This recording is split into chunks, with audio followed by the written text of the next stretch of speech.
Hello and welcome to Chaos Dwarf Radio, the Brazen broadcast, brought to you direct from between the pics of Skaven Dicks on Admiral's blog.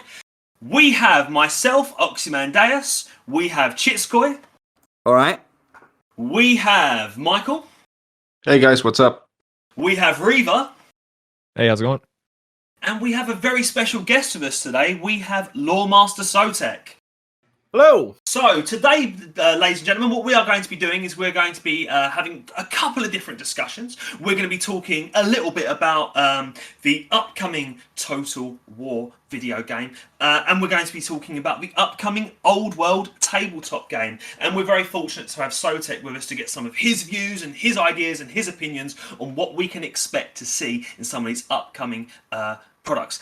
Also, we are going to be having a little look at some of the different kits that are available from Games Workshop right now that may be of particular interest to Chaos Dwarf collectors. We're looking at kits that are not Chaos Dwarf kits, but could be converted to become part of your Chaos Dwarf army.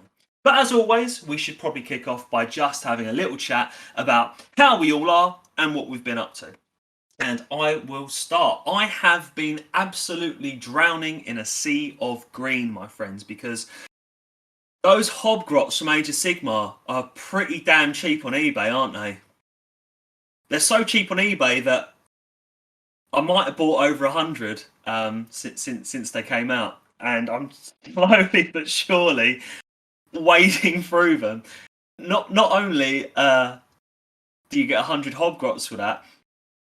Every sprue of 10 Hobgoblins comes with about 22 heads, and those heads fit so many different other kits. So yeah, I've ended up going from thinking, yeah, I might have a unit of these, to building basically a Hobgoblin army in all of 2 months, which hopefully will be revealed very soon at our Golden Hat competition. And aside from that, I've been on my holidays, guys. I've been off work, so I've been chilling. I've been enjoying myself. I had my honeymoon up in Edinburgh. If anyone has not been to Edinburgh, I would fully recommend it. Absolutely beautiful historical city. Lovely museums, beautiful castle, lovely little pubs and stuff. And it's got a real old world, gorgeous sort of feel to it. Cobblestone roads and lots of stairs. You have to come to peace with stairs if you're going to Edinburgh. Vince over on the Discord said that Edinburgh is a weird anomaly where you go uphill to get to the shops, and then you go uphill to get home afterwards. It's a funny old place like that. But let's hear what some of you guys have been up to. Reaver, how about we start with you, buddy? What have you been up to recently, mate? Yeah, well, first I just wanted to thank you for finishing upwards of 70 Hobgoblins for the competition. So now you have to make sure that's a nice big entry. So I already thanked you for it. But other than that, I just got a big Kickstarter in the mail, Ankh, Gods of Egypt by Simon Games. So been kind of working through organizing that with my FDM printer. So that's kind of taken up some hobby adjacent time. It's a pretty epic board game. It's got a ton of Egyptian god miniatures, and coming from Tomb Kings, I just got suckered in pretty immediately on that. So I'm looking forward to actually taking a little time to paint those, but for now it's just been trying to figure out how to fit it in much fewer boxes than it arrived in for sanity's sake. Pretty much other than that, painted up the unit of dwarfs that Xander had given me as part of the emissary exchange, so that was a really fun, unexpected thing. I think I was working on converting some of that last time we spoke, but yeah, got that painted up, and it's a nice, fun, thematic unit, and looking forward to some more emissary exchanges on the forum. I think we got a few planned, so it's pretty exciting. Lovely.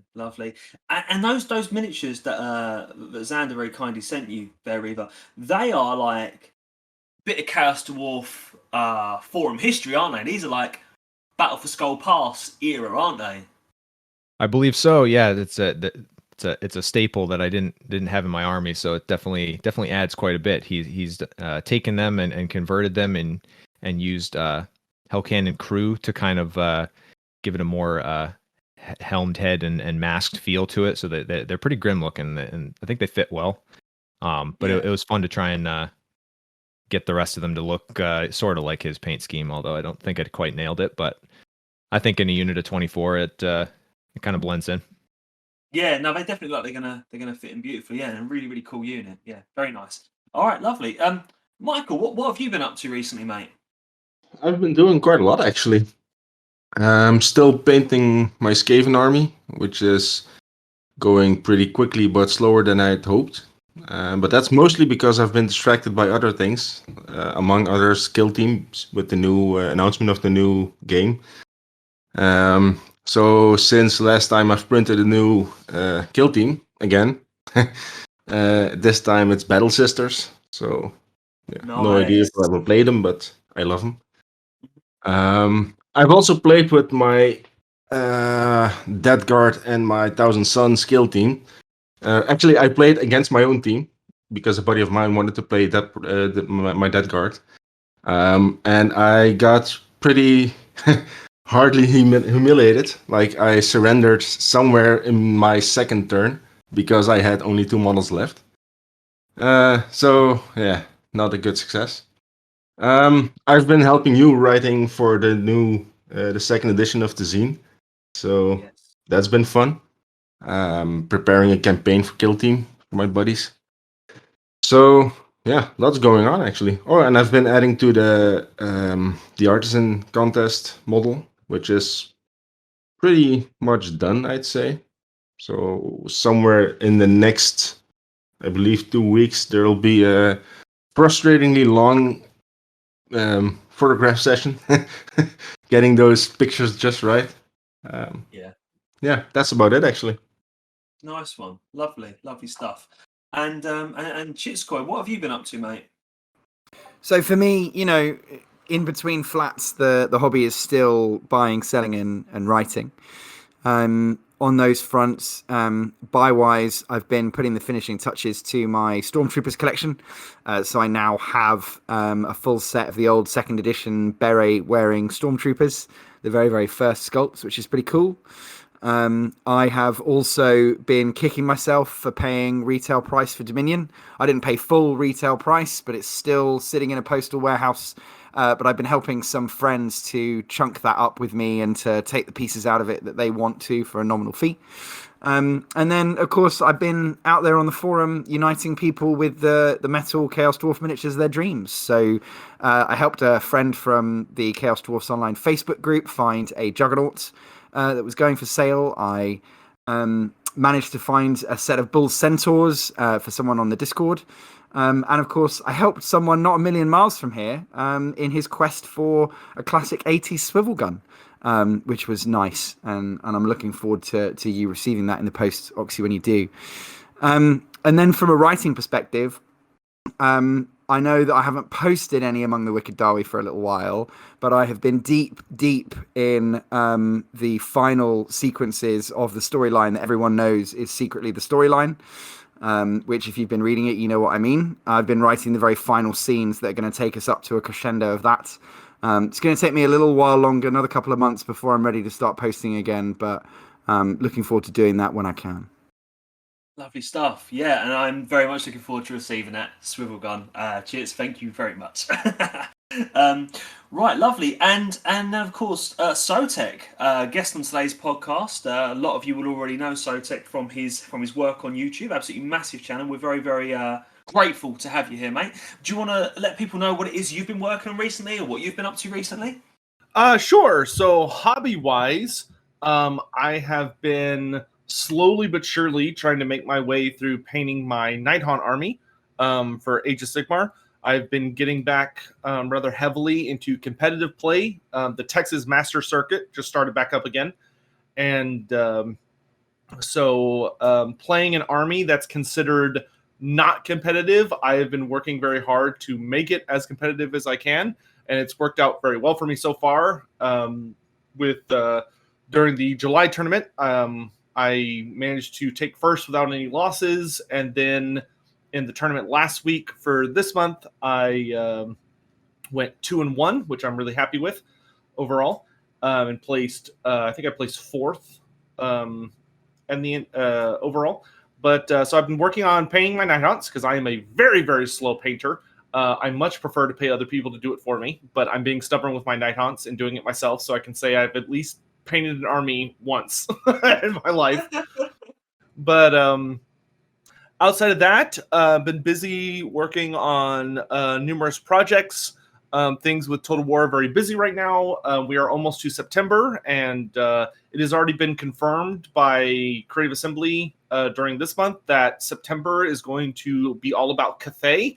So I'm very excited for the Cathay release, as that is one of the most mythical and unknown elements of the Warhammer Fantasy world. So to not only see them get fleshed out, but just immediately brought to life in Total War is going to be pretty wild. Besides that, recently started a new podcast called Lore Beards, which you can find on my YouTube channel, as well as numerous platforms like Google Podcasts, Apple, and Spotify, if you're interested in that, where I hang out with Great Book of Grudges, who's another YouTuber, and we talk about everything Warhammer and a lot of Total War stuff as well. But hobby-wise, yeah, that's been my main focus as of late.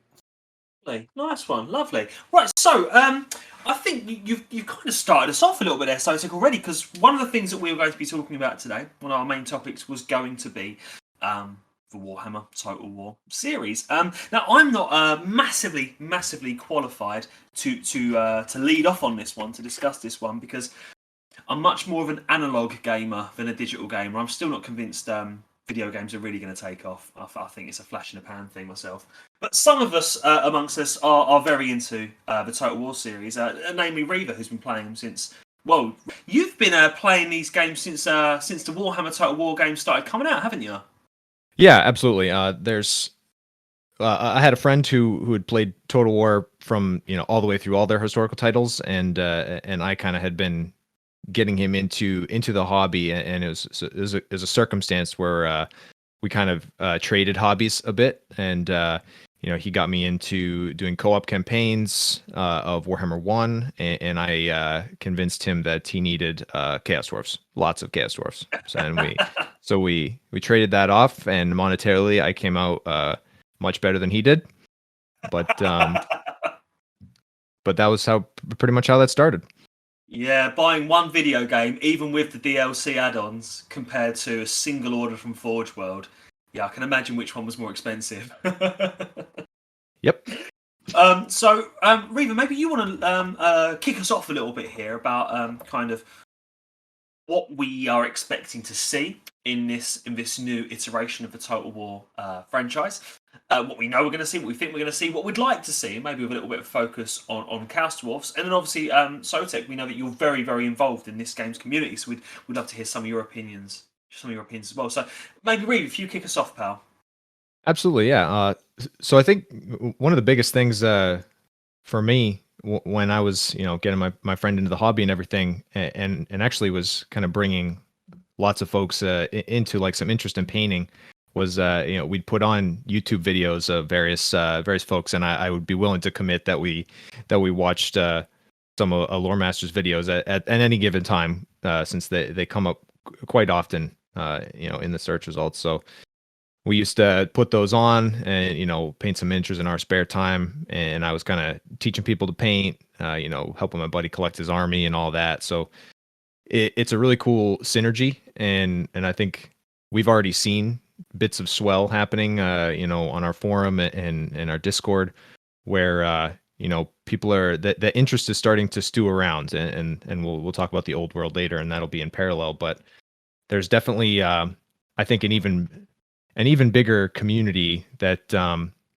has the chance to come over from the video game specifically, and I think that's a really cool opportunity. And obviously for Chaos Dwarfs, we'd like to catch as many people as we can to just to see more Chaos Dwarfs painted, because that's pretty much why we're here. So yeah, anyway, just so I guess the first thing, Sotek, just to understand where you're coming from, Oxy kind of mentioned that I started at Warhammer 1, and I came from a place where I'd painted Warhammer, was invested in Games Workshop for many years, and saw the video game and was interested by that. But we have plenty of other people, and on our forum we have plenty of history buffs for sure, where and even those who played all the historical games as well. So did you come into Total War as a Warhammer player or a Warhammer fan previously, or was the Total War experience, I guess, something that you'd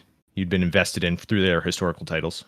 For me, the answer is actually both. I started playing Warhammer when I was much younger.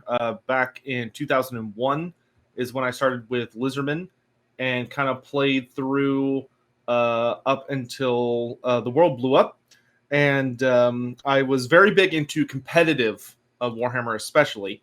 But the lore and the universe are things that I fell in love with, though I was at the time much more known for being a very competitive Lizardman player in the Texas circuit. And then I actually got into the Total War games with Shogun 2, which was the second installment that focused on Japan as a historical title, which is a wonderful game. I mean, I would say that it's a masterpiece. For anyone that enjoys historical games, you should absolutely try it out. But so I played Shogun 2 for many hours. I fell off a bit with Rome 2. Rome 2, of course, did have a very infamous launch that did not go well. And a lot of people kind of got burned by that game and avoided it for a long time. And eventually they fixed it up, but it took a good while. But I was kind of one of those people that whenever I would play Shogun 2, I would literally just be staring at my screen being like, God, I wish this was a Warhammer game so bad. Like, literally just take Warhammer and put it in this format. And then they did, and it was awesome. And it was a very, very exciting experience to be able to see that come to life and be something that I really, really wanted, because I knew it was going to be something that would just completely shake up not only the Warhammer community, but just the video game community, because it's such a fascinating universe that whenever I would just be out doing things, I was such a big Warhammer nerd, I would usually be traveling around with my books just to read them casually. And it was always so easy to get people interested in the universe just by talking about it. But there just wasn't a great place to expose people to it, because all of the fantasy video games that did exist were very niche, and a lot of them had serious issues or were very slow paced, or exceedingly difficult because they were like maybe a little too based on the tabletop. And fantasy also just was not nearly as supported or present as 40K was in kind of the culture of, nerd culture. And then Total War Warhammer dropped on us and changed everything. And it has just continued to explode in popularity. And it is, now even when it's in its kind of dead periods between DLCs or patches, it's still like one of the most popular games on Steam, usually in the top 20, if not higher. So it's a franchise that does very well for itself, and I have been very fortunate to be very involved with it ever since the game was announced. When I had my humble beginnings as just some guy that went onto the Total War forums, and I started a forum thread where I said, all you people that are just hearing about Warhammer for the first time, if you have any questions, I would love to answer your questions about the game or the lore, because I have experience with it. And it ended up being the longest running thread on the forums, at least at that time, where hundreds of questions were answered. And that's why I ended up having to start my YouTube channel, is that it became too complicated. Is that if someone would ask a question that's already been asked, like someone would be like, oh, tell me about dragons. And someone else would have to tell them, oh, go to page 23 and scroll down to the 8th post, and that's where you'll find dragon stuff. So making a YouTube channel ended up being a lot simpler, learning all those things. And once the YouTube channel kicked off, eventually, a community formed up around it, and a bunch of new YouTubers kind of popped up around Warhammer. And I had the immense fortune to kind of get Creative Assembly's attention, and started having a lot of dialogue with them around I think around when the third DLC for Warhammer 1 came out, which was the King and the Warlord, which was Greenskins and Dwarfs. And after that, just continued building a relationship with them. I've traveled to their studio numerous times to like try out things or help with things, or I've had many conversations with various developers and community members. I've spoken with the writers behind the design of the game and the lore behind the game, and had a lot of really awesome conversations, and had many nights in pubs way too late and with way too many drinks flowing. And it's always been a privilege to see what they're doing with the game and have a lot of that insight. And I'm really excited to see where it's going in the future. That's great. Yeah, something you said really resonates, because I had an experience just a couple of weeks ago with a friend of a friend who got into the lore of Warhammer because of the Warhammer Total War games, and so you've filled a niche that a lot of people needed, and whether they came from historicals or they just came into it as a wanting a fantasy setting video game. Just getting to experience like how enriching like the Warhammer world is something that was lacking, and it's cool that between yourself and YouTubers that void has been filled and become accessible to people, because I think you could talk with most people, and Games Workshop has not been dubbed the most accessible thing over the years, and I think you hinted at that a little bit with fantasy, and it wasn't always the easiest thing to get into. So it's really cool that there's that gateway that's present now. Let's see. Yeah, that covered like multiple things that I want to discuss. But anyway, so I guess in terms of what's in the game now, what do you play the most? What's your favorite faction or your roster that you tend to run with most of the time now? Oh Lord. I would say if I'm doing multiplayer or an experience where I am wanting to enjoy and win battles, like the actual live real-time battles, Lizardmen are definitely my go-to. Unfortunately, and this is a bit of almost to the point of being a meme in the community, the Lizardmen campaigns are all in kind of a rough spot at the moment because they're not particularly entertaining. But I would say probably the campaign I play the most nowadays would probably be the dwarfs. The dwarfs have a very exciting campaign nowadays. They very recently received a new update that just makes their campaign stupidly fun to play. And of course, they got Thoric Ironbrow, who is easily my favorite of the dwarf characters. So having him brought into the game was super exciting. I've really been having a ball with them recently. But I do play all the factions quite a bit. I actually recently on my live streaming channel over on Twitch started a around the world tour, essentially, where my goal is to play every single race, one character from every single race to a finished campaign before Total War Warhammer 3 releases. And the next time I do it, we will be finishing the High Elves and moving on from there. But I love every aspect of the game. There are definitely some parts that are a little older and probably need some love and some tweaking, but that's most video games. There's always something to do.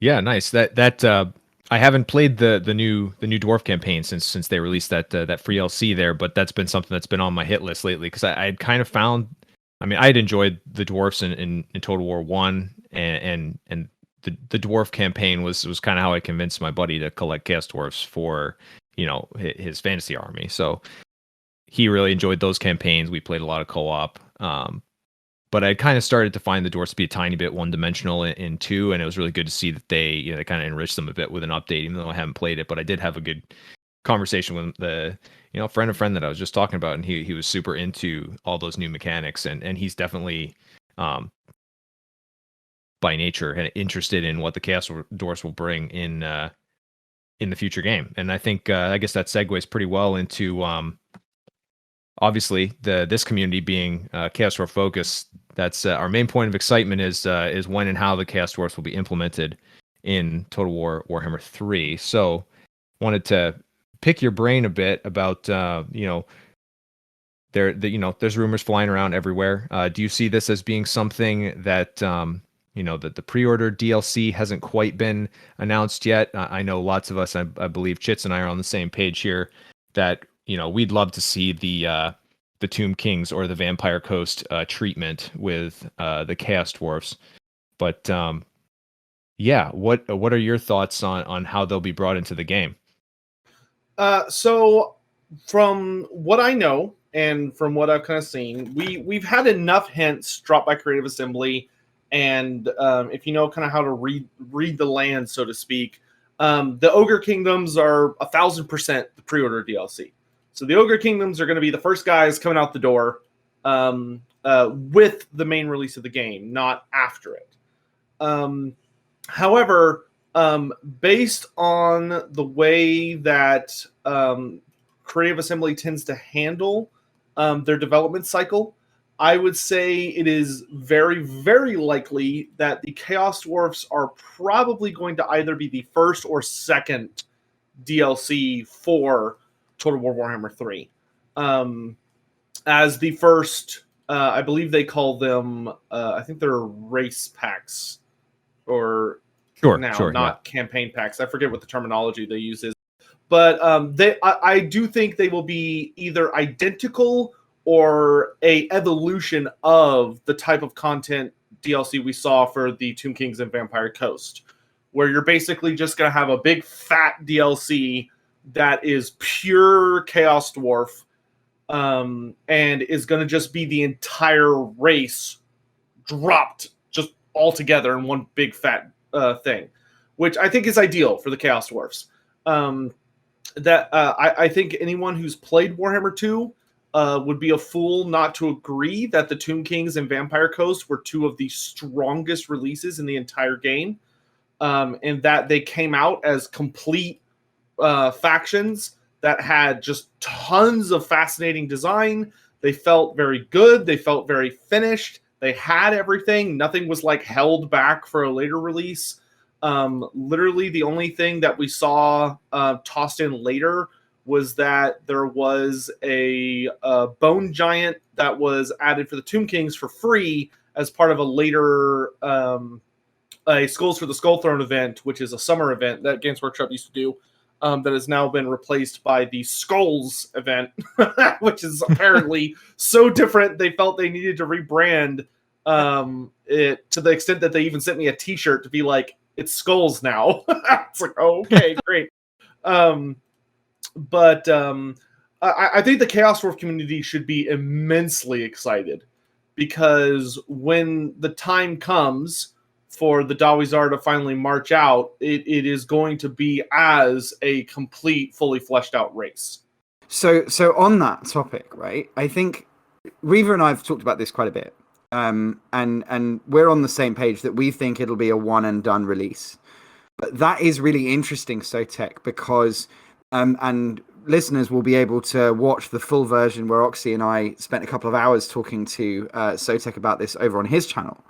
But it's really important to note that means if that's what happens, once you get that full army list from that release, that will pretty much be it. Which means when we do get that DLC drop, we're going to have to look on that list and see what choices they made. Are they going to do every piece of siege equipment from the Forge World range?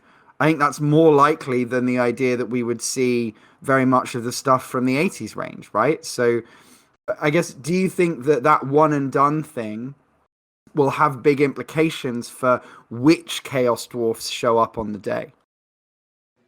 I do. Though, I do think it's worth noting that there's no guarantee, of course, it's a one and done.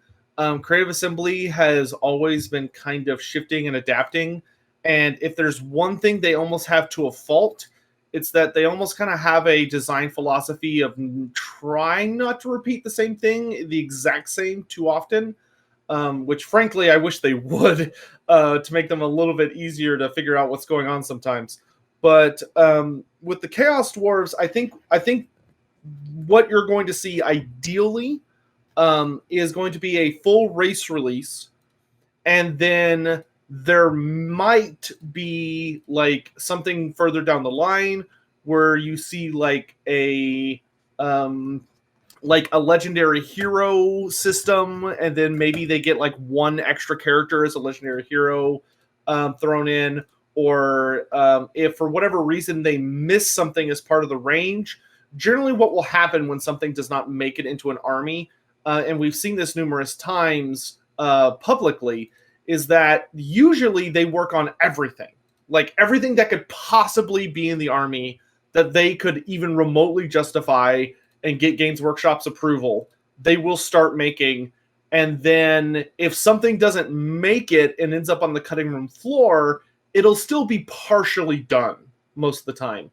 And will have a chance at being completed later. We saw this with the Tomb King's Bone Giant.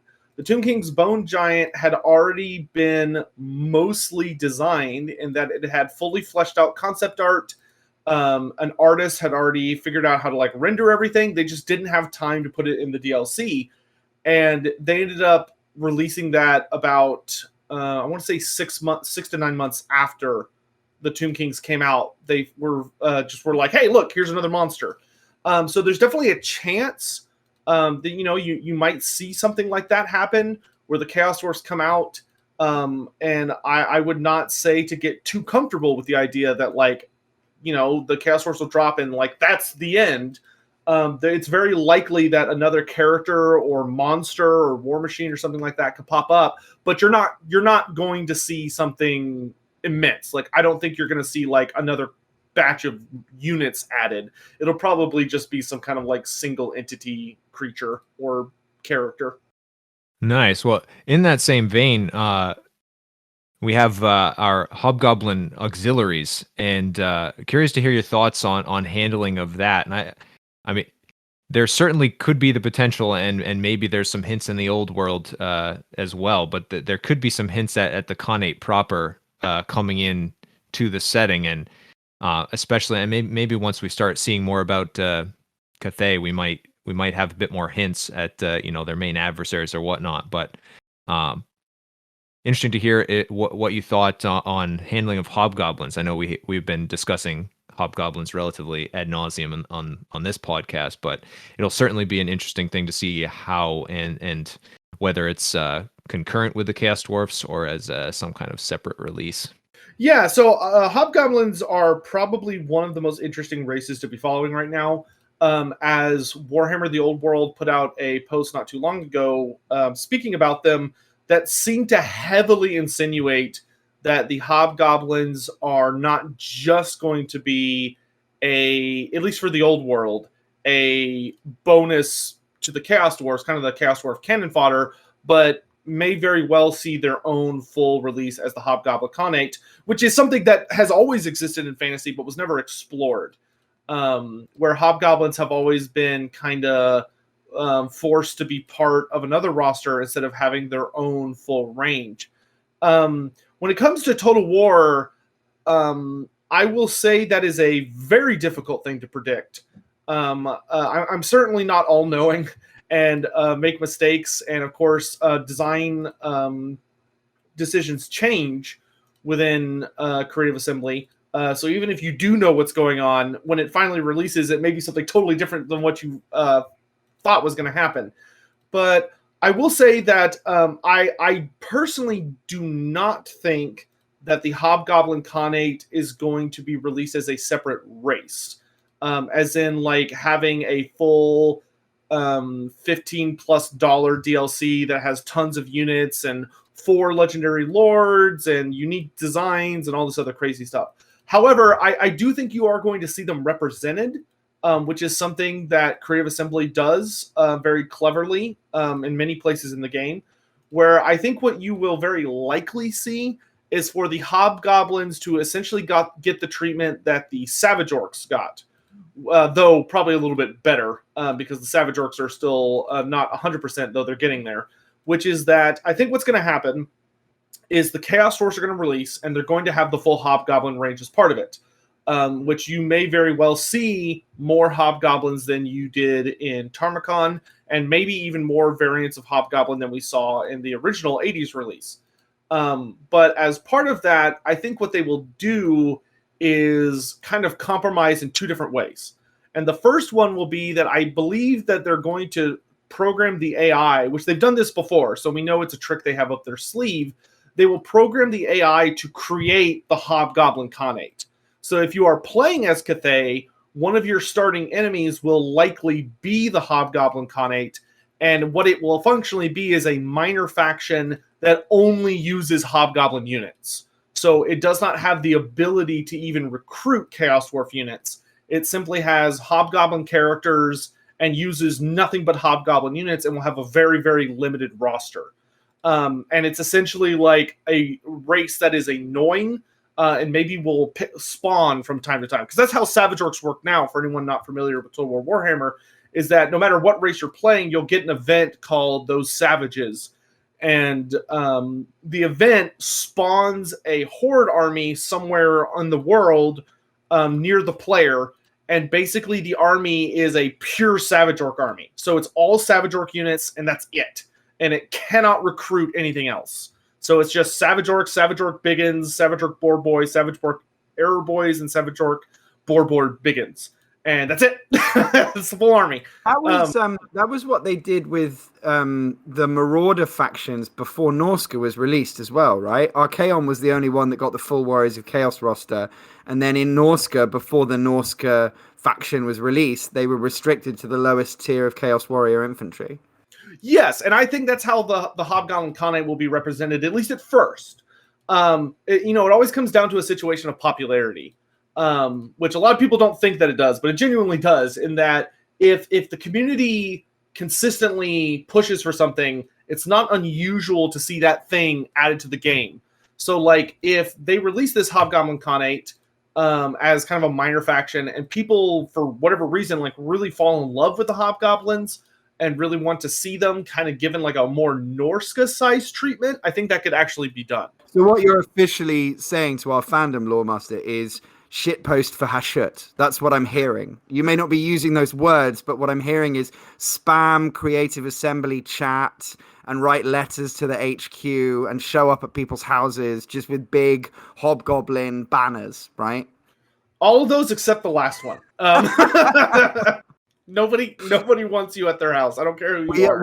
We are well known for showing up to the comments section of Warhammer Community and other things, and by us I don't mean actually anyone from our community, but there's always someone saying Chaos Dwarfs when in response to pretty much every post that GW makes about everything. Yeah, so here's what I will say to the Chaos Dwarf community is that first, wait and see what happens. Let's wait for it to get out the door and give it a chance. Because the other thing I think they're going to do, I need to finish my point before I get into how to approach it if anyone wants to push for more, which is totally fine. Like, I fully support that.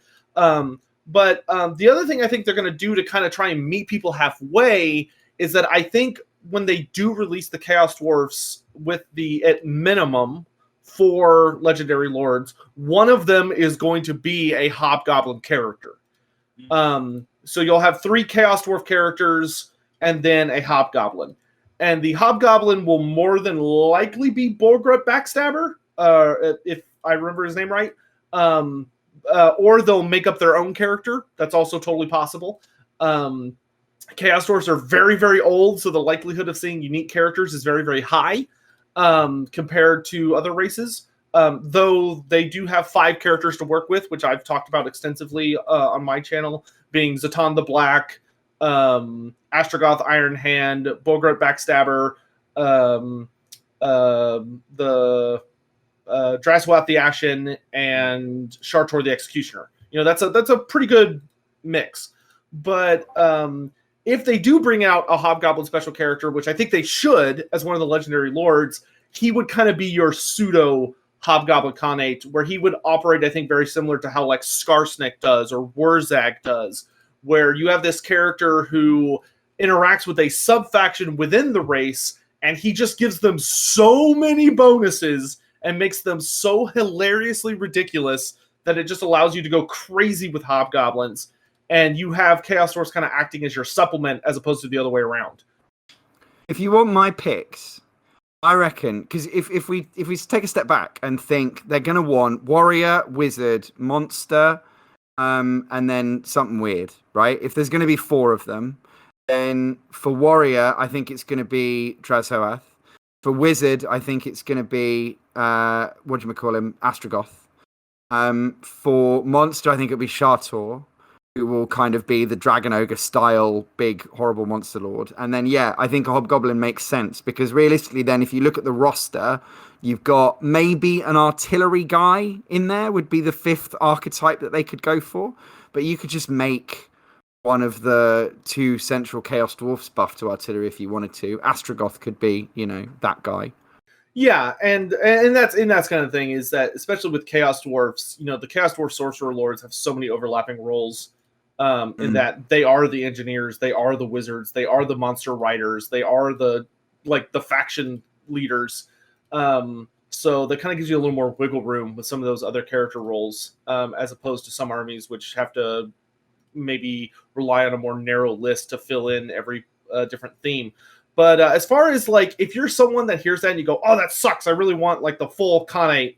The thing I would suggest, as someone who has courted CA's opinion on many things, or attempted to at least, number 1, be nice. Don't go for a flame war or anything like that. They will just ignore you.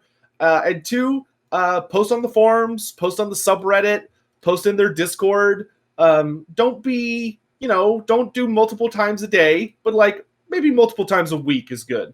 But they do listen to the community. They genuinely do. A lot of people think they don't. There are a lot of boogeyman theories and conspiracy theories about how game developers operate. But as someone who has been in their offices, has friends that work there, has been involved, they do pay attention. And so if you're someone that just really, really loves Hobgoblins and that's one of the races you want to see expanded, I will admit, unfortunately, I will probably not be on your team. There are other races that I am turning my attention to once Chaos Dwarfs get their release. But, I wish you all the best in your fight. I'll say that I genuinely believe that the only reason we're getting Cathay is because the community fought very hard for it. A lot of people called me absolutely ridiculous about 3 or 4 years ago, when Warhammer 2 was fairly fresh out of the gate. Games Workshop, for some reason, did this big community event where they asked everyone to submit a poll on what kind of content they want. And I literally went out to my entire community and the Total War community, and I said, hey, let's all go fill out this form that's genuinely not for us, but let's go fill it out anyway. Fill it out with your actual opinions, and then you're going to copy and paste this really nice message to ask or to beg Games Workshop to please put Cathay into the game. And people called me crazy. They said I was insane, and there were a bunch of hobbyists that were very butthurt, saying that I was co-opting their poll. But you know what? It worked. As far as I'm concerned, it worked. Very nice. Yeah, that's really interesting. And I had a list of names, and I think you nailed what would be the top 4, and I definitely think they'll fill that monster slot with Shartor, because that seems like that would be a really fun and way to make a nice distinguishing campaign from the other Chaos Dwarf Lords. So if they do get a Hobgoblin as a 4th, even better. Yeah. So that's kind of how the general thing I'm looking at it. And I would say that normal scenario, assuming CA is operating at their best and they're doing a predictable schedule, if you are just super hyped for the Chaos Dwarf release, I would probably be paying very close attention to CA. After Warhammer 3 releases, I would say it would probably be out. The best place to look would probably be 6 months to a year after Game 3 drops. There you have it. Unless they come out of left field and they like release End or Nippon as the first DLC, in which case, you'll be sometime after that. If Chaos Dwarf fans are good at anything, Sotek, we are good at waiting for releases. God, I hope so. Yeah, we got a good sideline in cynicism and despair as well, but Yeah, but I am very excited for the Chaos Dwarves. They are going to be a very bizarre faction for Total War, and they're probably going to have some very challenging things to balance. But I do think they're going to be very fun. Yeah, Chaos Dwarfs are often a faction that are hard to balance because their very nature, especially when you take into account Hobgoblin allies, is they do have a little bit of everything, don't they? They've got the long range, they've got the short range, they've got the monsters, they've got the chaff units. Like in Blood Bowl, for example, a game that gives absolutely no toss whatsoever about balance, it is widely acknowledged that Chaos Dwarfs are probably the easiest team to win with for that reason. It's got a bit of everything, and everything's pretty good at what it does. Yeah, and it's kind of this weird thing of that the only weakness really that the Chaos Dwarfs have stereotypically had is that they were kind of an elitist faction, so you couldn't field a lot of guys. But you're right in that Hobgoblins throw this massive wrench into it, where suddenly you have this horde army as a part of a super elite army, which is very bizarre. Unless you break them with animosity rules, right, and make them like almost as much of a burden as they are of a tactical and strategic help, which is what the Dogs of War Hobgoblins. It was like, on the one hand, I've got this nice unit of cheap light cavalry. On the other hand, can I rely on them? What are they going to do? Which I don't necessarily think CA have a huge experience of. But if you think about stuff like the Rampage mechanic and how they tack that onto the Lizard Men, you could do something very similar with Hobgoblins where they just are unreliable. But the problem is they never really figured out how to balance that mechanic. Well, and it's kind of this tricky thing. So, like, there's an interesting history with Total War behind War Machines, where a lot of people don't realize this, but back during Warhammer 1, the original plan was to make War Machines function like they do in Tabletop, where they could misfire. But they ended up removing the misfire mechanic from the game because it was too frustrating. It was like there was just a random chance that when one of your war machines would fire, something bad would happen and it would like blow up and die. And it was very, very frustrating for players because they couldn't control what was going on. Just like how in Tabletop, it used to be where if you cast any magic, you had a chance of miscasting, whereas in Total War, you only have to worry about miscasting if you're overcasting or if there's some kind of extraneous effect. But generally, systems that take agency away from the player, so systems that cause something to happen, the player has no control over it, are exceedingly rare in Total War because it's just not good for video games. It's just not fun. And it upsets players. So they avoid it as much as they can. And they've tried to implement it in various ways, like with the Lizardmen, the Rampage mechanic. And like, as someone who loved Lizardmen in Tabletop, I personally loved the Rampage mechanic because it was faithful to the Lizardmen. And honestly, I actually found it was not that big of a deal because it just meant I didn't have to micro that unit while they're going crazy and eating everyone around them. But for many people, they found the Rampage mechanic very frustrating, despite the fact that it does have a built-in solution where if you're really that worried about it, you can just run cold-blooded or characters with cold-blooded to be able to negate the Rampage. But like that is something that has garnered a lot of flack from the community, is the Rampage mechanic. So like when it comes to Hobgoblins, I do not think you're going to see Hobgoblins with anything in the way of animosity or Rampage. I think worst case scenario, they will have very low leadership and they will probably have the expendable trait so that they don't cause leadership debuffs to Chaos Force when they're running around fleeing and stuff.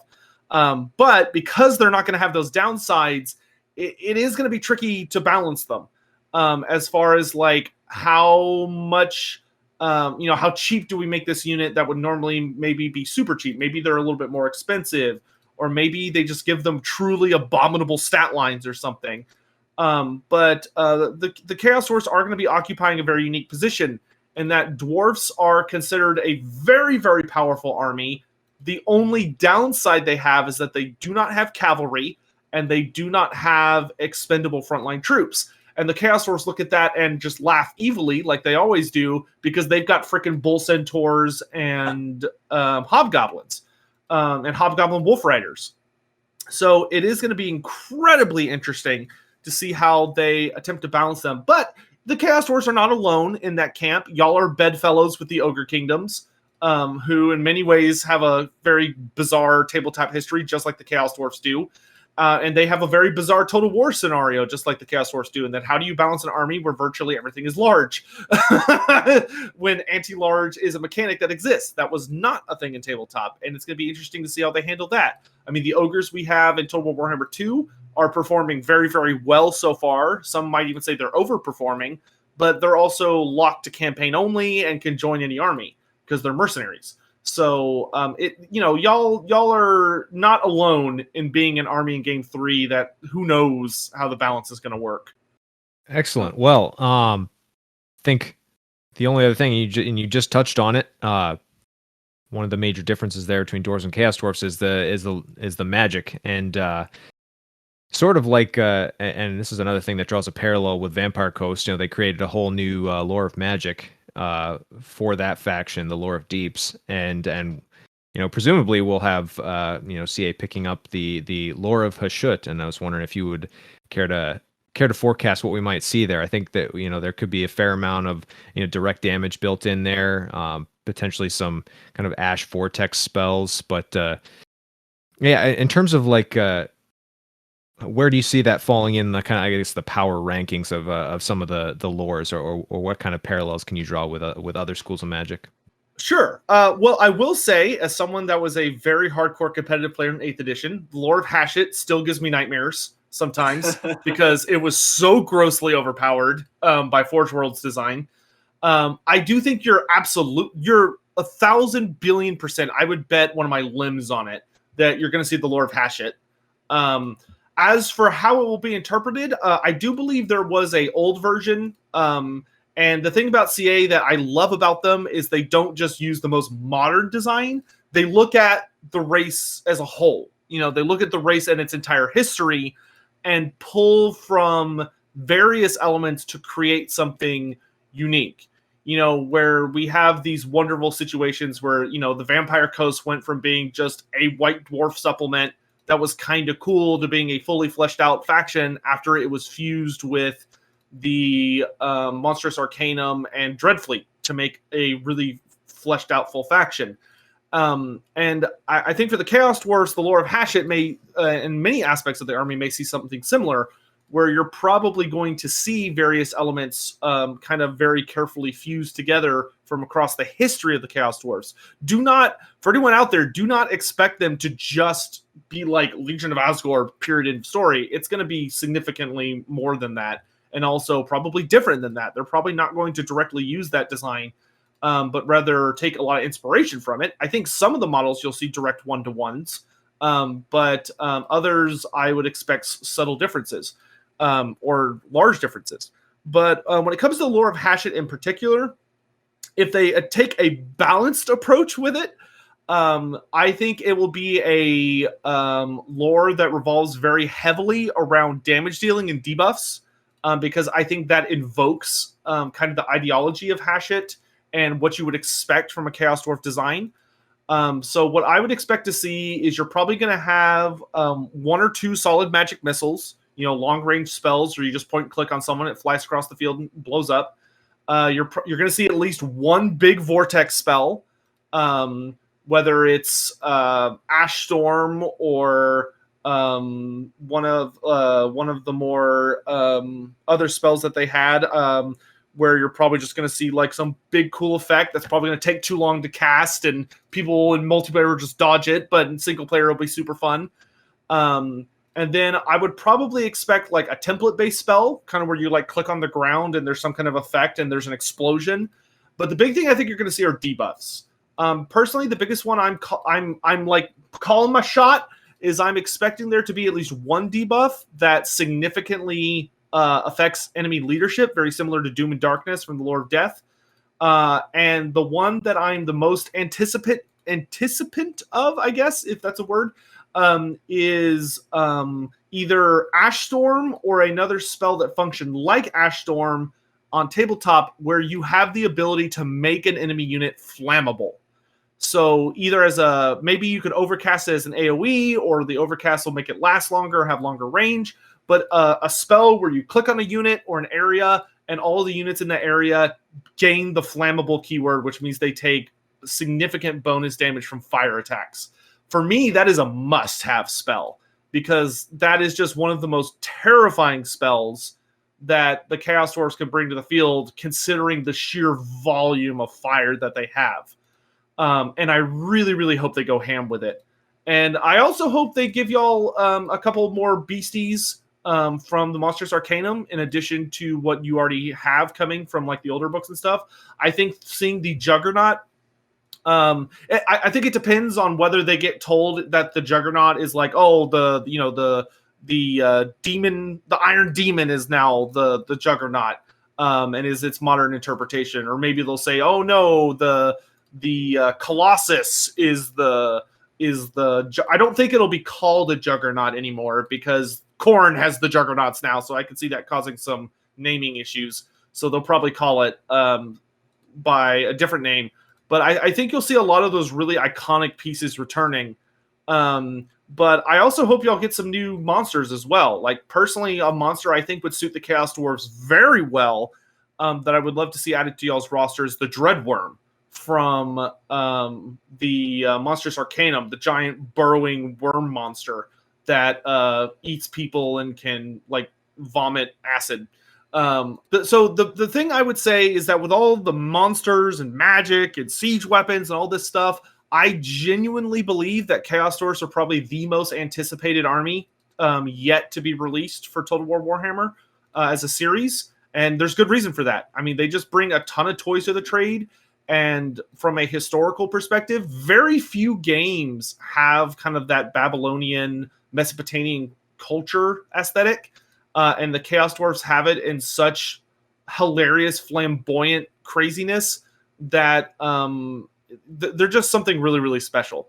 And I think it is going to be well worth the wait. And I would say to anyone that loves Chaos Dwarfs and is tired of waiting, though, that when it comes to Total War, man, the later you're released, the better you are. You'd much rather be the Vampire Coast than the Beastmen, So hang in there, guys, and hopefully 2022 or at the latest 2023 will finally be your time in the sun. Well, excellent. I think that's probably just as good anything to segue on. What do you guys think? Yeah, definitely. Very, very exciting time to be a Chaos Dwarf fan and a Total War fan at the same time. I think that's it all sounds extremely promising. It really, really does. Now, the other thing that we want to talk about today is, of course, the highly, highly anticipated, yet still mostly unknown Warhammer: The Old World tabletop game. Because we're in a really funny historical position right now, where we're here talking in detail about the spin-off video game for Warhammer Fantasy Battles, which is doing really well, which has got massive fans all over the world, people downloading it, people playing it every day. And it's a spin-off of a game that was murdered around the time it started coming out. It's a funny old time. And in fact, we probably, as Warhammer fans, owe a great deal of gratitude to Creative Assembly and to those video games, because they have in a very real way kept that torch alight and kept that hype going. They've kind of kept the Warhammer Fantasy Battles in the zeitgeist, as it were. But we're going to talk a little bit today about what it is going to be like, this game, based on what information we have and what we might expect from it. Michael, am I right that you had a couple of words you wanted to say on this, pal? You are, and continuing on what you said, I don't think they kept the hype alive. I think they even heightened it. I mean, there's more people than ever that I know of that are interested in Warhammer that even haven't painted a model yet, and that's all due to Total War Warhammer 3 or older versions. So yeah, it's a great time to be alive and a great time to be into this hobby, in my opinion. And it's only a small leap going from Total War Warhammer 3 to the old world, and at least in my head, because I think they'll be closely related. And I do remember when it was announced in the end of 2019, I believe, that it was like a huge bag of mixed feelings, where on the one hand, everybody that missed Warhammer, whatever version you like, got excited of the chance of maybe playing a game that was similar or the same, but most of us probably were too what's the right way to describe it? Hurt, angry, whatever. Pick your words, about the fact that their beloved lore and world was destroyed. And I distinctly remember being very skeptical, thinking, yeah, sure, it's probably not going to be whatever I hope or want it to be. And I really wanted to know, Sotek, what your initial response was to hearing this news. For me, I mean, the announcement of the old world was very exciting, but I was also very trepidatious about it. In that, and I still am, to be frank, in that the details are still so obscure that I'm not ready to completely commit to it. As far as like, oh yeah, I'm super excited. Games Workshop has a bit of a, you know, they have a lot of reputations, and many of them are negative. To be very honest about the company, and I still do not feel secure that Warhammer: The Old World is going to be a great thing. I have hopes for it. I think it's totally fine to hope for it, but I also take everything they do with a grain of salt until I have the ability to see all the details. I think when they revealed that they were going to be stepping back in time, initially I was disappointed, but the more time I've spent with it, frankly, the more excited I get. I've been very happy with many of the details I've been reading, as far as the fact that, you know, it's based on the same model scale, it's square bases. When the game comes out, all of the old fantasy models are apparently going to be legal to use. Yes. So you can use your old armies. That was a huge win for the community. That made me, frankly, that was probably the thing that made me go from like, I don't know, to like, okay, I'm down. Like, I'm in. The latest news article they did, where they confirmed, like, it was quite a funny article, or in my memory, where they said, like, square bases, of course, and the 28mm scale, the orcs will be orcs, all that stuff. That was for me the tipping point where I went from, okay, maybe there's a small chance to, okay, this is starting to look, you know, there's still a chance they'll do something that we all, well, won't like, to say it nicely. But that was, for me at least, the point where I was like, okay, it went from a little chance to something that's becoming tangible. You know, they confirm a lot of the fears that we're living. You know, different scale, different size bases, whatever. And they said, like, no, it's at least on those few items, it's going to be the same as we are used to from older Warhammer Fantasy Battle versions. I would say three things about the old world that are very important. And the number one thing is that so far, it seems that Games Workshop is very keenly aware that the fantasy community, they want the fantasy community back. You know, for anyone that, like, I speak to a lot of people who have been involved with, who have worked for Games Workshop in the past. I even have spoken with people that work for them now. And there was a whole thing where Games Workshop never want. You don't have to go back that far to be with a Games Workshop that never wanted to bring back fantasy, because they'd have to admit they were wrong to get rid of it in the first place. you're dealing with this bizarre situation where the company completely killed the game, and then various video games kept it alive, whether you're talking about Vermintide or Total War Warhammer or others, but those two being, of course, the big ones.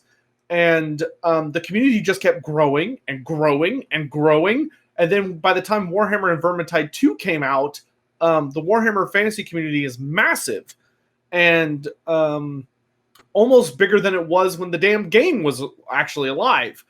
And so suddenly you have this company going, oh, look at all this money we're losing because we're not supporting this IP anymore.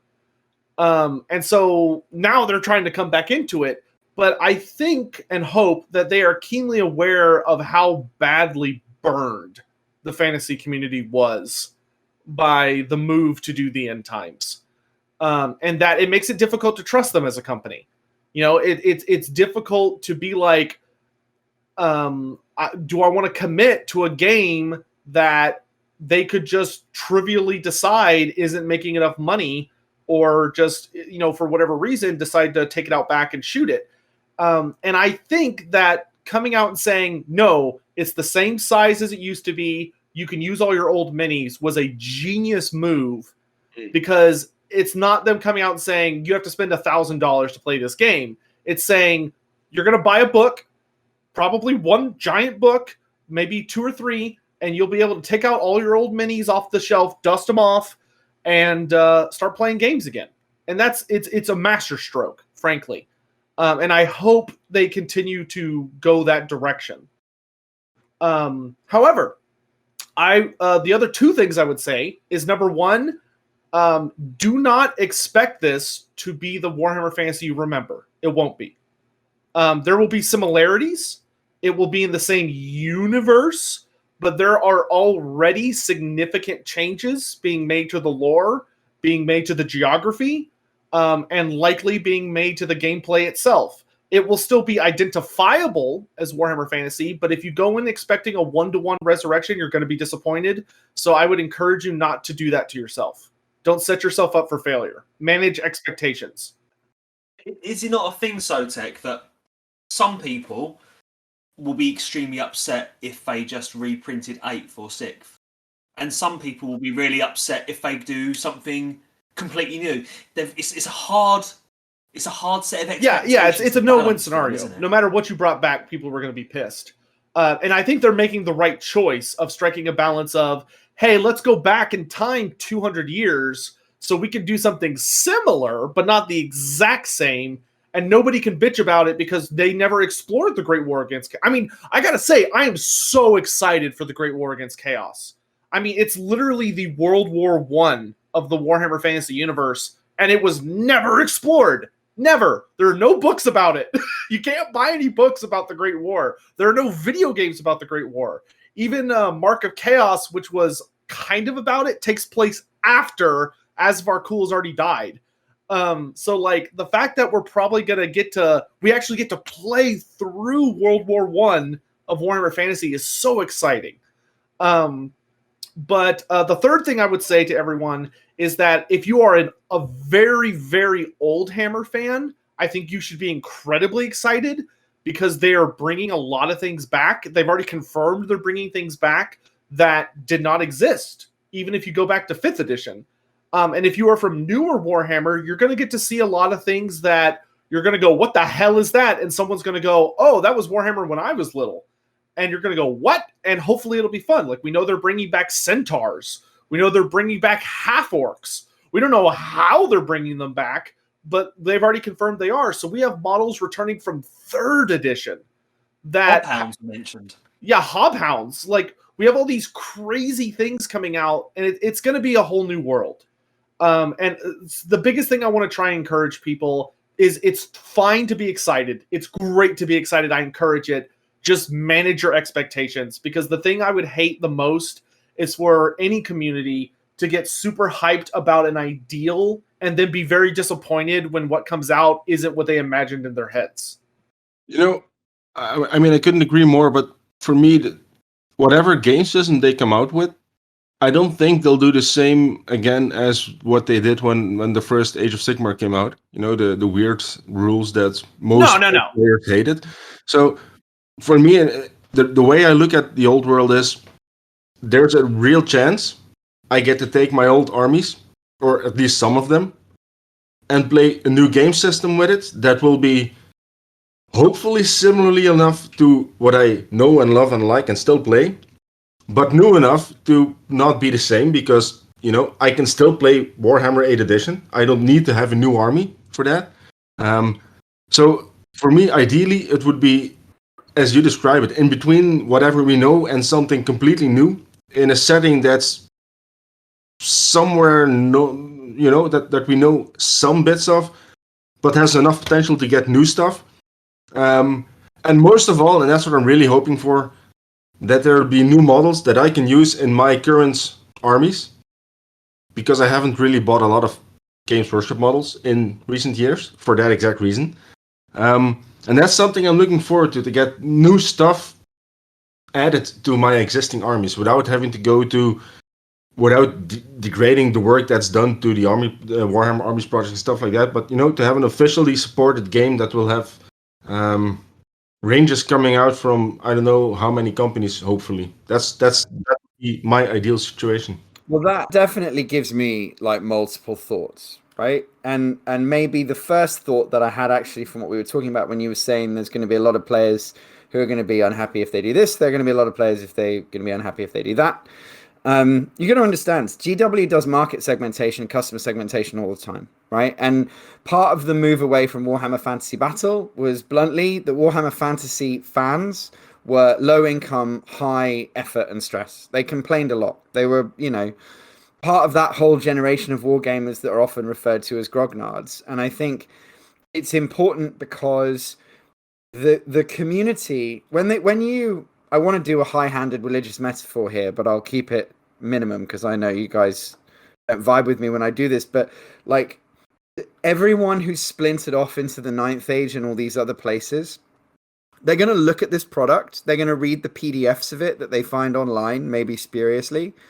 They are not necessarily going to convert into paying Forge World customers, especially when they don't like some aspects of what they're presented, because they already don't like some aspects of every single square-based rank and flank game system, of which there are now 5 in the post-End Times era. So I think that headache and the kind of constant continued splintering of wargaming communities between systems, I think this isn't going to be a magic bullet that's going to bring back some of the people they want to bring back. I think this is primarily a means by which Forge World will sell resin bears to Total War Warhammer fans. Oh God, please let them be plastic. And oh God. well, look, and I was fascinated to see that was being discussed, because I think for Forge World to be flag carrying for this game system, and yet with Horus Heresy, the game system that they are fundamentally inextricably linked to, the only game system Forge World has ever been able to authentically make a profit off, they have fundamentally handed over quite a lot of their basic Space Marines to mainstream Games Workshop because it was too popular for Games Workshop to ignore. And now you can get plastic Tartarus Terminators and plastic Cataphracti Terminators and all that kind of stuff. I think that's important, because the real question I have about the game is it going to be a means by which to sell new Forge World ranges? And if so, what are those going to be? We're inevitably going to get a big Asavar Call. We're probably going to get a nice, cool-looking... Is it Magnus the Pious? Sotek, Yes. Is he the Emperor Yes. who beats Asavar Call? We're probably going to get a pretty cool Magnus the Pious at some point. But fundamentally, are we going to get remasters of the Empire and Chaos Warriors range? Are the plastic legacy Chaos Warriors and Chaos Knights going to move into Forge World as Slaves to Darkness plows off into the future? Like, there are so many different ways this could play out. And part of me feels like the one thing I know for sure is that they're going to sell miniatures that they designed with Creative Assembly to start with. And if they're commercially successful with their Kislev range, will do well. And if they're not, then none of this stuff is going to happen. Here's a hot take, though, Chitz. Here's a hot take. Is there going to be a Forge World? Is Forge World even going to be a thing by then? Because all the Forge World is doing at the moment, from where I'm sitting, is slowly but surely closing up shop, and we're seeing those Horus Heresy kits moving over to the main studio, and we're hearing that this game is being a Forge World / Games Workshop studio thing. I really, really wouldn't be surprised, and I'm probably going to be wrong on this, but I wouldn't be surprised if around the time of this game being released is when Forge World ceases to be an entity and is swallowed up by Games Workshop proper. So let me tell y'all what I know, because there's a if you know where to listen, there's a lot of little interesting things out there about Warhammer: The Old World. The biggest things are that. As far as Forge World, I agree. It's going to be very interesting to see what happens with Forge World over the course of the next year, because there are two prevailing theories. The first theory is very similar to yours, which is that Forge World is basically being put out to pasture, or not put out to pasture, but they're being hyper-focused, and they're no longer going to be nearly as much of a standalone entity as they used to be, which does seem in line with what's going on lately. Like, we know that Horus Heresy is basically getting like a 2.0 release in the very near future.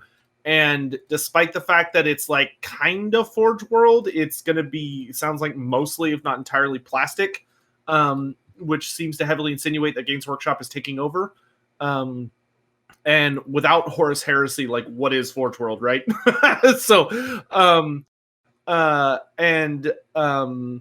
then one of the theories there is that Forge World is simply going to be absorbed and be used to make, products, but they're no longer going to be doing their own weird resin garbage out in the back shed.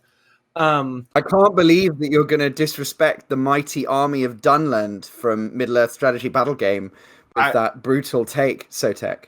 Don't you know that Forge World has a Warhammer Age of Sigmar section? It's got almost 5 miniatures in it. Yes, I own the one that I needed, and I hate resin. I hate it so much. I just don't understand why they ever thought it was worth it. Yeah, like I love my Morngul. Don't get me wrong, but oh my god, I just. That's so interesting. I would have thought for sure it would be the Dread Saurian. What? No. I'm not buying such a big hunk of whatever that is. You kidding? Wow. I could pay my student loans for a month for the price of that mini. I got better things to do. Yeah, that's the thing about Forge World. Well, sorry, I interrupted you. You were mid. No, you're all good. If I ever want to use a Dread Saurian, I'll buy a stuffed animal and put it on the table. But yeah, when it comes to Forge World, the other prevailing theory is that the Warhammer Fantasy range is so big, like there is so much Warhammer the Old World stuff coming, that Forge World is literally having to completely empty out all of their stock and warehouse, stop selling everything, get rid of all their old prints, so that they can make space for it, and that they're going to be releasing just a cataclysmic amount of stuff. Those are the two big theories. Because something's going on over there, and they are emptying out. It might be wishful thinking, but to me that sounds much less plausible than the first. Yeah, and I mean, personally, I would rather that Games Workshop just combine everything back under themselves and be more consistent on the quality of their minis. Yes. Because resin can literally die in a fire, as far as I'm concerned.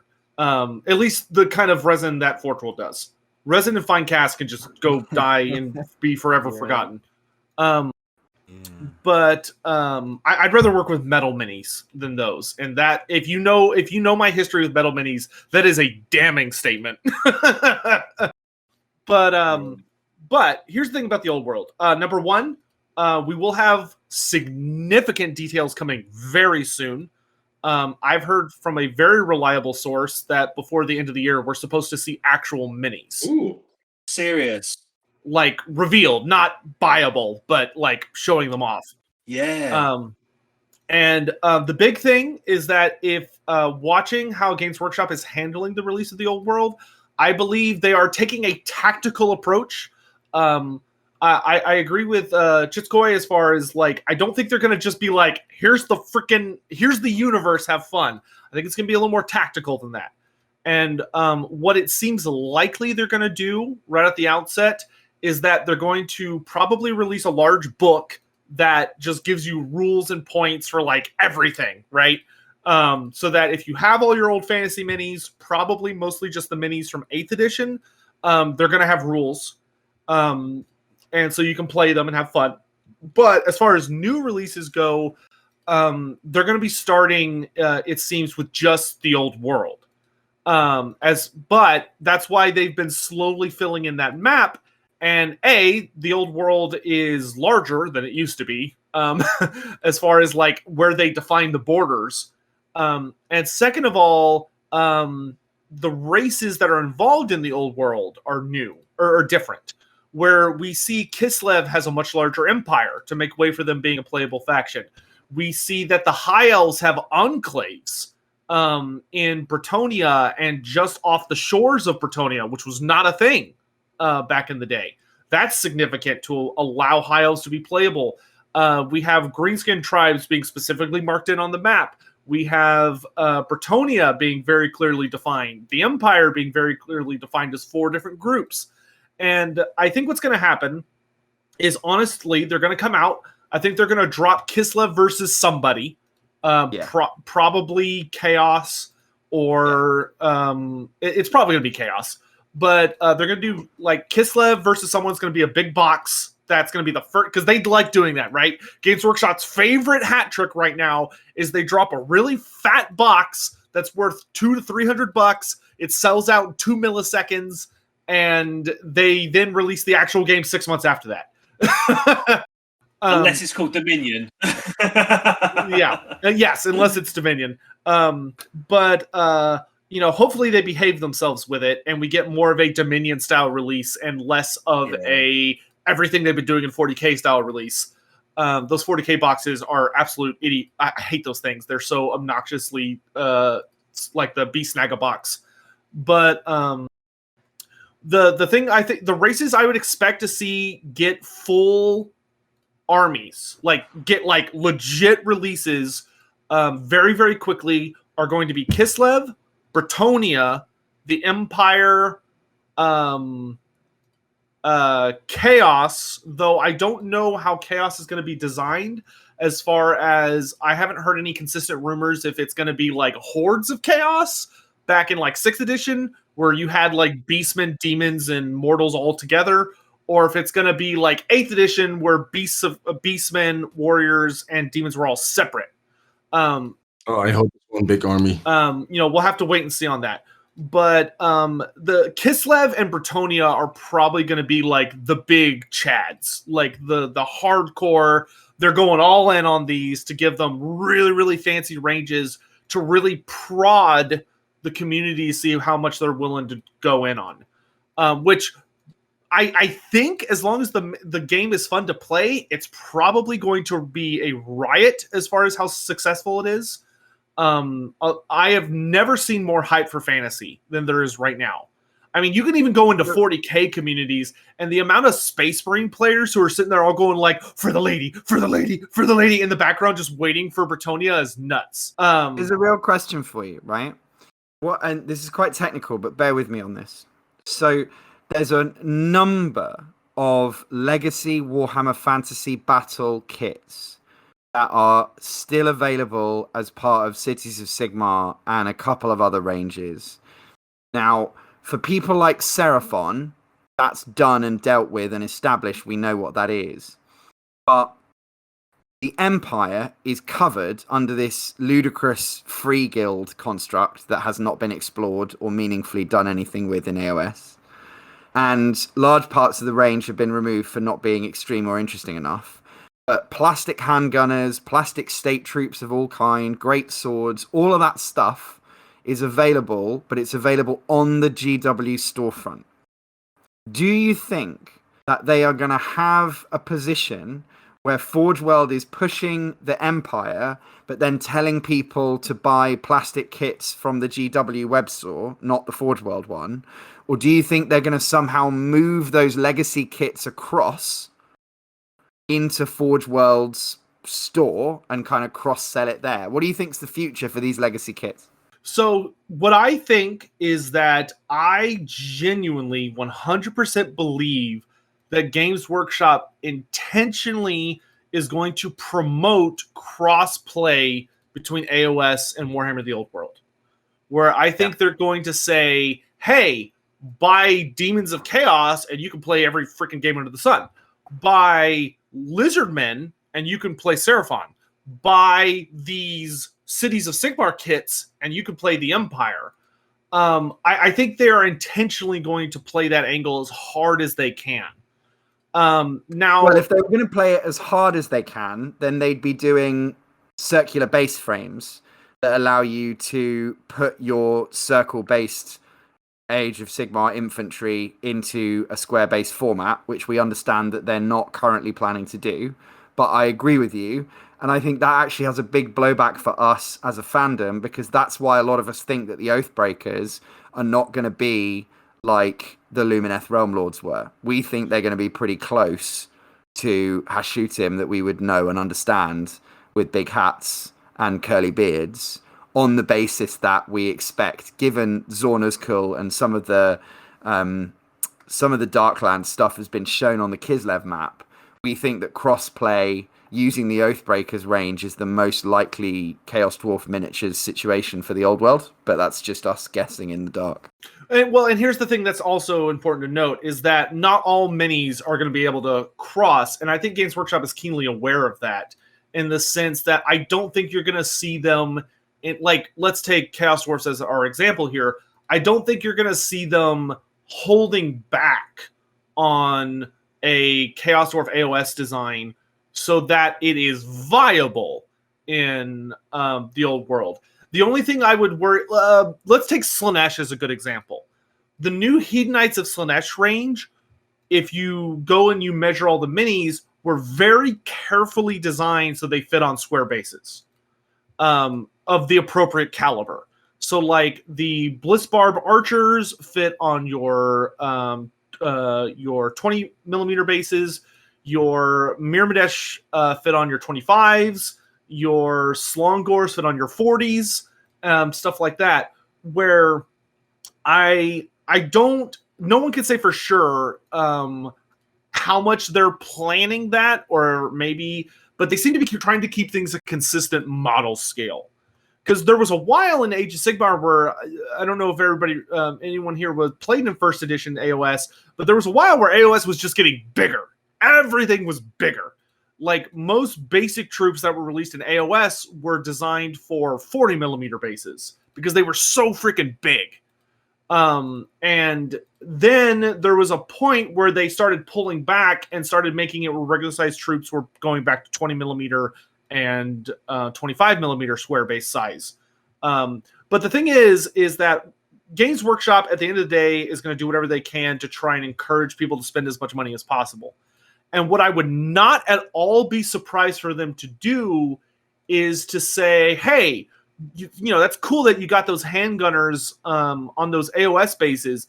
Shame you can't play them in fantasy for rank and file until, and then they're going to be like, look at this tray. This tray is designed so that it makes your unit as if they were the proper size of being 10 guys in formation for square bases, and they've just got little holes, and you just slot your guys into the holes. Boom, now you can play them in both games. Only because you could do that already. But why do that when you could just make people buy the miniatures twice? And, you know, they might do that too. But, like, I mean, for my Lizardmen, the way I do my Lizardmen is I build them on square bases, and then I buy 3D prints that are the AOS bases with squares cut into them that they slot into perfectly so that I can use them in both games. And it's super easy.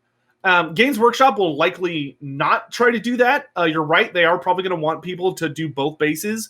But, you know, they're also not idiots. You know, they know that there are people out there who are going to immediately start magnetizing their bases or making it so that they do the system that I use.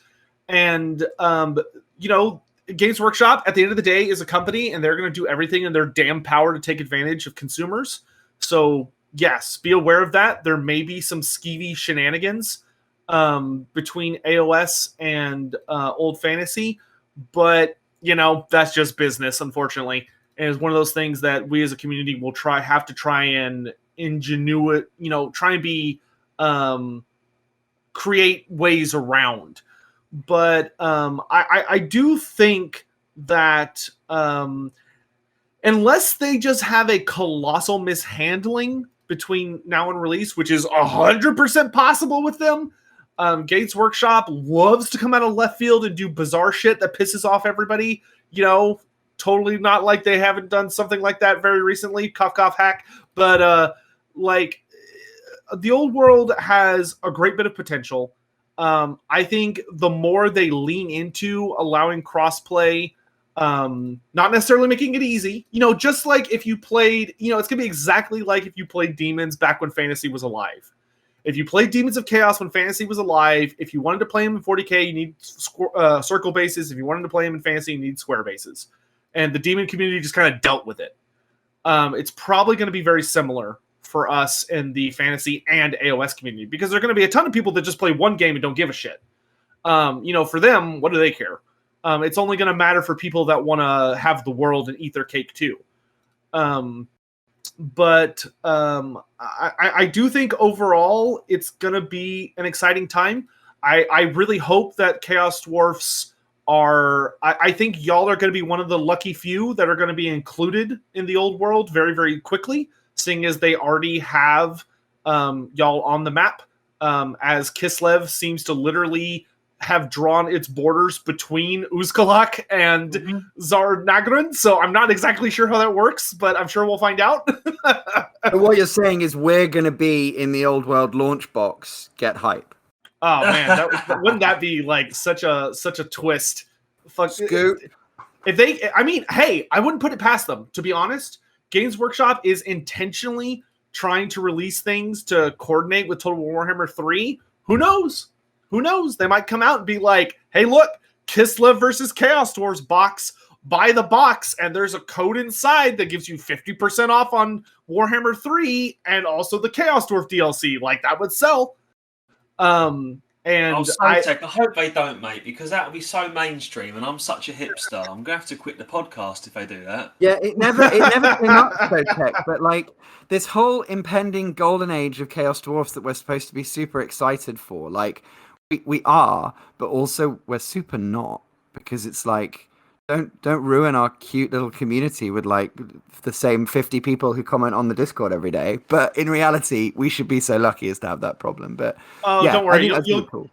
I'm sure you'll be doomed to have the same problem I do, where I absolutely love the Lizardmen, except for like those 2 or 3 little nitpick things that make me really mad. It's a curse. If we didn't have that stuff, it wouldn't keep us all going. This the spice of life, hating GW and resenting their business moves, and nevertheless loving the Asgore range. That's how it all works. Yeah, but the good news is, I have a lot of faith in the source I heard it from, that we should be seeing like the actual quality of models and like what the hell they're made out of, who's printing them, and all of that stuff very soon. That's so promising. That really is. That's lovely to hear. Now, I don't think Warhammer the Old World's coming out for like at least another year and a half. Yeah. Best case scenario. I think that was before the pandemic. So, God only knows when it's actually coming out. But we'll just have to wait and see. But like my wish list. Should I have such a thing? My wish list is so small. My wish list is a nice rule book and some kind of ravening hordes either within that book or as an extra book to play my armies with. If they print that, I'll buy it. You know what I mean? That's my wish list. So anything extra I get above and beyond that, it's all good. And the way I see it as well, new models, if I don't like them, I don't have to buy them. I've got the old models. If I do like them, I will buy them. Hopefully I don't get upset about it anymore. Games Workshop has been doing a really good job lately, and I hope they keep up with it, of releasing models of such high quality and like beautiful design that even when they are models that people are like, oh, well, I already own that, I own an older version, they're still looking at them going, damn, I really want that. And hopefully they keep doing that. That way because nobody wants them to turn into the assholes they used to be, and sometimes kind of still are, where they say something like, "Oh, you can't use your old stuff; you have to use modern stuff." They should be getting us to open our wallets because we can't resist, not because we're being threatened. Yeah, a friend of mine said something about this a little while ago, and it really resonated with me. And said about how a lot of the design choices in the Age of Sigmar has been changing things for the sake of changing things for the IP moves and all that kind of stuff. And he said he missed the time when Games Workshop sold more orcs and goblins than anyone else because they made better orcs and goblins than anyone else, and they were confident that they did. I'd love that, Yeah, sure, there are 100 different companies making blokes with swords and shields, but we make the best blokes with swords and shields. That's what you want, don't you? And at the end of the day, if Games Workshop should, we know they're wary of competitors and 3D printer hobbyists.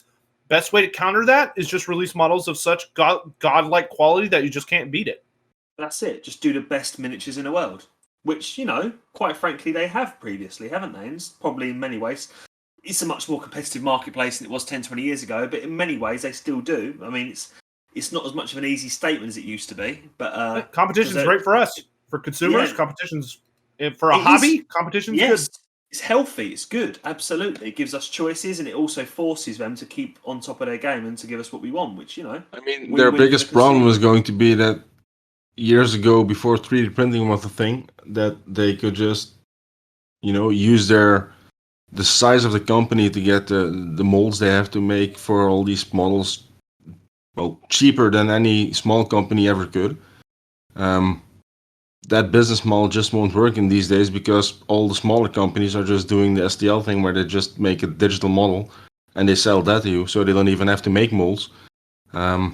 So I don't believe that they will be able to compete with all the competition in that way.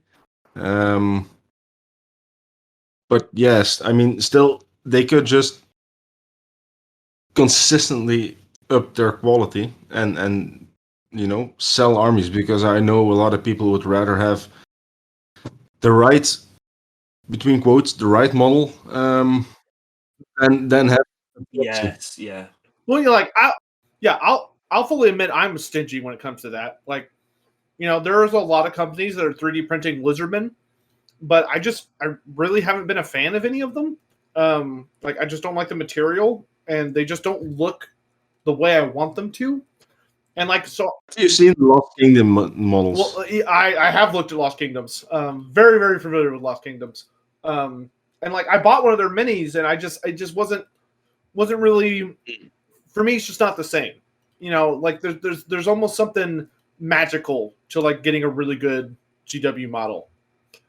Or it's just that I really like working with plastic so much that I just can't handle it. I don't know which one it is. The stuff that comes off my printer would react and work with the same as a plastic model would, but, well, price is a thing too, and the stuff coming off my printer is maybe a fifth or a tenth of the price of a Games Workshop model. So for them to get my money, they have to make stuff that I either can't print or won't print because of, well, it's, as you guys say, just too awesome. Yeah, and that's the thing, right? Is that they need to compete with it, not try to force everyone out of the space. Yeah. Right, so there we go. That's we don't know. Always the way with the old ones. We don't know, but we're starting to know more.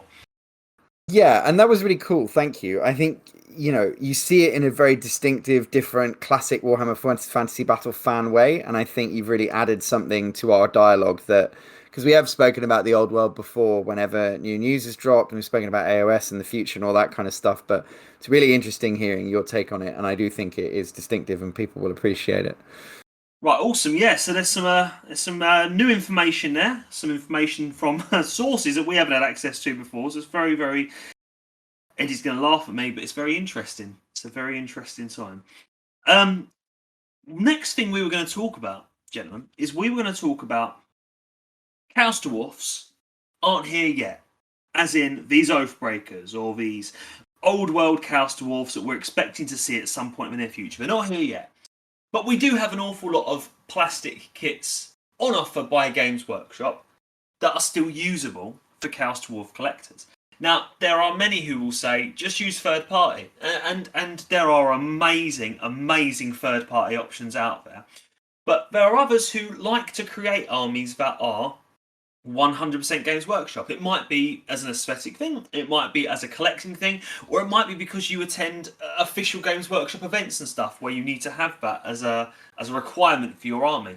So it's well worth looking at the various plastic kits on sale from Games Workshop right now that we as Chaos Dwarf collectors have either seen other people cut up and convert and use, or we have ourselves done it, or we can imagine it being done. Some of these kits come from 40k, some of these kits come from fantasy. Let's get stuck into them. Those of you who are doing this on YouTube, these will flash up on the screen. Right, the first one, what was the first one we were going to look at?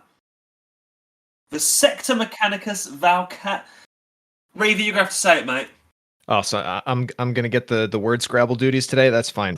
So this one is the Sector Mechanicus Galvanic Servo Haulers. For any of those interested, there's been a lot of use of these on the discourse, on the Facebook page, actually yesterday, I believe. This kit has got 3 different Adeptus Mechanicus style, and I believe it was first featured as terrain, and I think it kind of retains that to this day, but they're very much... I mean, they're converted by vast majorities of the community. Orcs for 40k have repurposed these. Skaven can repurpose these.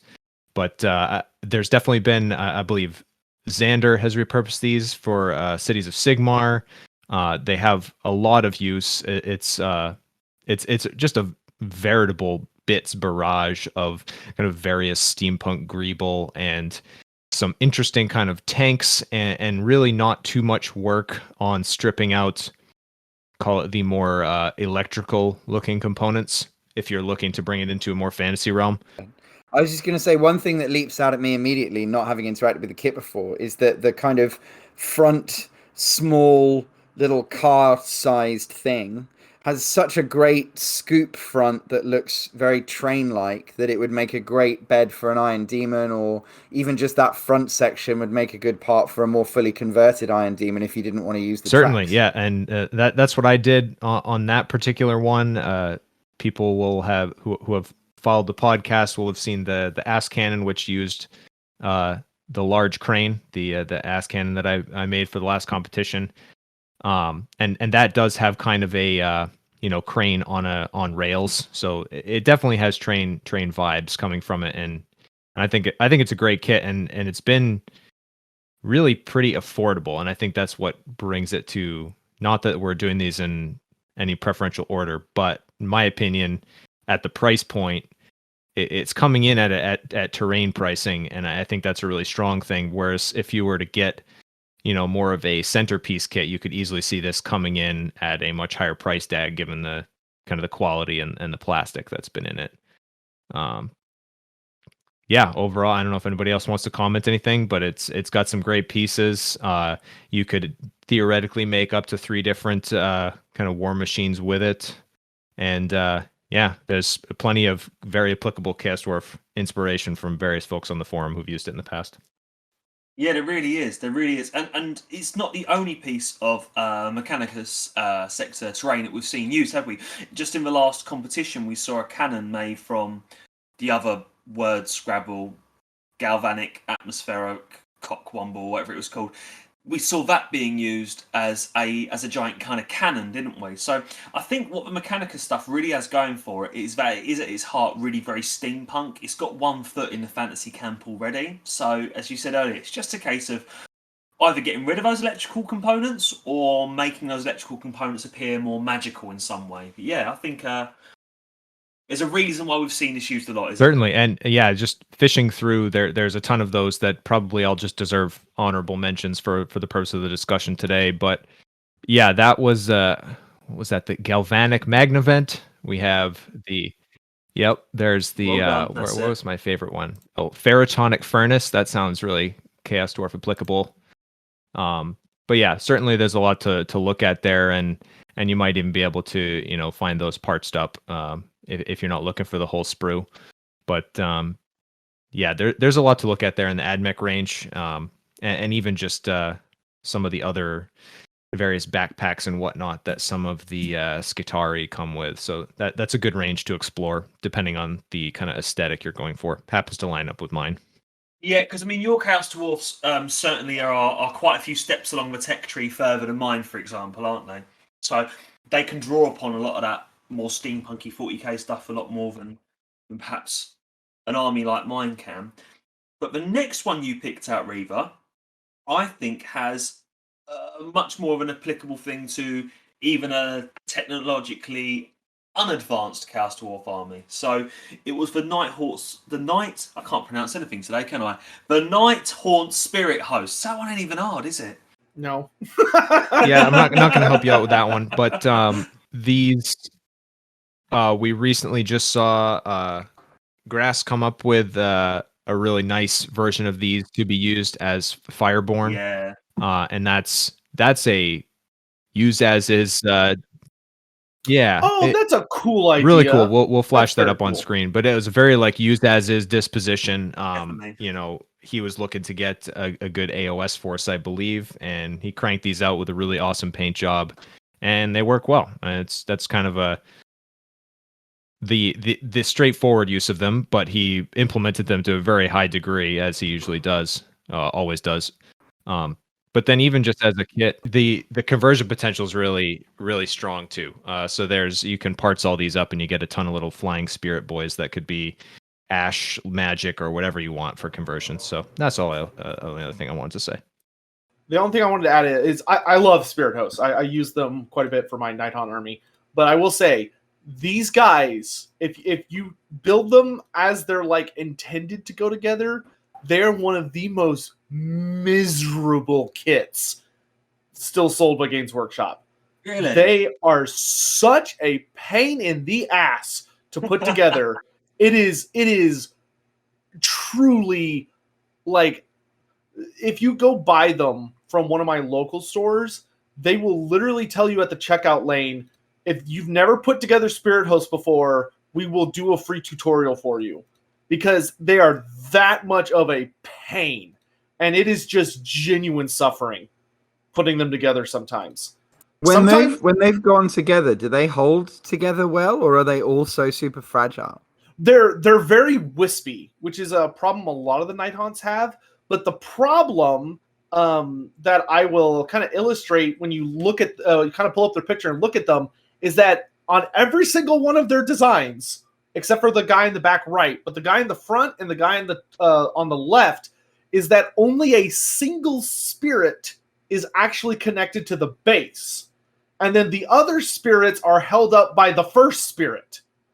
And they all connect to each other. So it's this horrible, like, dog pile of just this really thin little part stitched together. The guy in the front center is notorious because the only thing holding him up is his back goes into the spirit behind him, and then that little wispy part of his that comes out in front connects to the bit above the skeleton. That's it. And then the guy behind him is only held up by that guy and then has his back pressed against the really, really tall guy. And they're so long and wispy that for the amount of connection they have, they're very, very heavy. So it is genuinely difficult. You have to get them at just the right angle to be able to press together. And it's just agony. I can't describe it other than just saying it's pure That's agony. fantastic to hear. Yeah. I had no idea. I own the whole kit. It's probably one of the few kits that I bought exclusively to not put together any two pieces that belong together properly. And I would never have known. I never would have known. Yeah, I would highly recommend, if you get Spirit Hosts and you're going to use them for a conversion, do not put them together the way they're intended. Just kit bash them hardcore. Because putting them together the way they're intended will have you contemplating doing terrible things. Still, compared to the previous incarnation of Spirit Hosts, that looked a little bit like people trick-or-treating in their dressing gown, didn't they? Oh yeah, they look great. They look great. I was thinking the exact same thing. Yeah, well, do you know what though? I've just thought of another use for these. Just because they're spirits don't mean they're dead, does it? It means it could be demons and stuff, but like what Grask was doing, right? I could see these being a very, very cool effect coming out of a smoke funnel. Can you imagine like a Chaos Dwarf engine, and instead of having smoke rising from it, having the smoke, but the smoke is spirits and demons curling around and screaming and stuff? I'm not going to do it, but someone. Oh, you might at some point. Anything else to say about the spirit host, gents? No? We'll crack on. Alrighty. Next thing we have here, this was a selection from Chits. And we kind of brought up them in discussion earlier. The classic Hammerers kit, one of the kits carrying over from Warhammer Fantasy in truth, and as we kind of discussed a bit, questionable how long they might remain on the web store. So I don't know, Chits, you want to bring up anything? I know you might have some and are contemplating using them in various ways. Yeah, look, I think you come to the Hammerers kit for two very specific things, and then there is a third handy bonus. Thing number one is the scale mail. This kit for a Chaos Dwarf collector is about the torsos, right? The torsos are fantastic because they don't have an integral beard in the way that Infernal Guard torsos have an integral beard, right? Which means you are presented with heavily armored with a scale mail lower half, which is very dwarfy, but it's not covered in runic symbols and elaborate stuff in the way that the Iron Drakes and other kits of that type are. So that is advantage A. Advantage B, depending on how good your plastic surgery skills are, look at those helmets. They are flat on top. What you are looking at is the perfect starter for make your own pinhead big hat. If you want something plastic that you can convert into a pinhead big hat, and Sotek, for your purposes as a tourist, one of the most common things to do on the forum is to use, I don't know what the name for the type of pin is, but the pins with the large, broad plastic top. We call them drawing pins in England. Do you have a different name in America? I think they're just pins, ink pins. I know what you're talking about, though. Yeah. They're kind of big hat shaped, right? And then you just sculpt a face on the bottom of that, or you chop the head off the top of a head that you want to use, and then you stick that in, and you've got either something to sculpt a big hat around, or if you're just doing it unit filler, you got the big hat itself. That's so amazing. These flat helmets, they are a bit runic in their motif, but fundamentally you can either file that off or just leave it on and then paint it up in a scary demonic way, and their big hat can rise up from that flat top. At that point, in my view and the way that I'm handling it, you then convert the arms, because I don't want all the runes that are on the big heavy armored arms. I want to put, for instance, the arms of Caradron Arcanauts on there, right? Who've got guns and swords. There are some things about the kit that are not very useful. So most notably for that, the majority of the lower heads, so the beards are quite straight bearded. They're not curled. There is one good curled beard. You can see him in the front behind the banner bearer, just to the left there. But he's got a bare head that isn't necessarily hugely Chaos Dwarfy. So you are looking at doing some surgery to make these truly sing.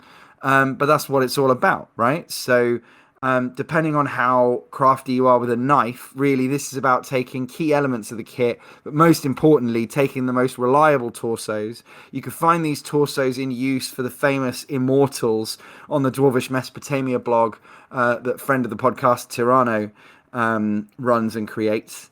Everyone knows I can't shut up about how great I think those minis are, but he really demonstrates just how quickly the Hammerer torso becomes fundamentally the Chaos Dwarf torso for you to then convert onwards the rest of the parts. Alrighty. What we're doing here is really scratching the surface. Anybody should really go take a look at Tyranno's blog there with, we couldn't even really begin to discuss all of the various very niche part sourcing he's done, from dark elves over to dark Eldar and everywhere in between. So no, that's not that. I mean, yeah, you're right. But the weirdest thing that Tyranno has ever done, he's written about this. He took the faceplates from the half of the Blood Bowl team that have faceplates on them, and he removed those faceplates from their heads, and he bought enough Blood Bowl teams to cover a whole regiment of 20 immortals. It's crazy. Utterly dedicated, isn't he? There's not enough money in the world, let alone patience for the trimmers. But yeah, you're absolutely right. He's a legend in his own lunchtime, Reaver. So I think we can go on to the next one, and this we've seen come up in a competition, and I believe that was a couple of competitions ago when we were giant themed. So we saw some cool conversions of that by I believe that was Lake Tide. Is that correct? Yeah, I think it was. Yeah. So this is the Fomoroid Crusher kit, which I guess started in the Warcry range, which this is probably worthy honorable mentions that have come out of Warcry among some of those war bands, including a couple of our only AOS Chaos Dwarfs to date. But in terms of this kit, it's a good potentially unit filler or a giant for conversion. It's got a couple different head options, which we were unaware of when we, I think, did the kind of podcast review of that competition. But certainly it's got a very good Siege Giant vibe out the box. So already Chaos adorned with various symbols and kind of drapery. So it's a good head start to move forward with some kind of conversion for sure. Yeah, it's a model I love. I mean, I love giant models anyway because they are just ubiquitous. They can turn up in almost any army. I could see this thing marching alongside Chaos Dwarfs, Chaos Warriors, Orcs and Goblins, essentially anyone who's up to no good. And a personal reason why I bloody love this model as well is the war game that I play, Era 1, the giants have rules for being able to throw boulders across the battlefield. He's just there's no conversion required there, is there? He looks like he's about to do it. I mean, who would have thought that one of the coolest things to come out of the Asgore range would be the slave ogres who are loading the mortar, right? Yeah. But actually, they were like the missing piece that we never knew we needed.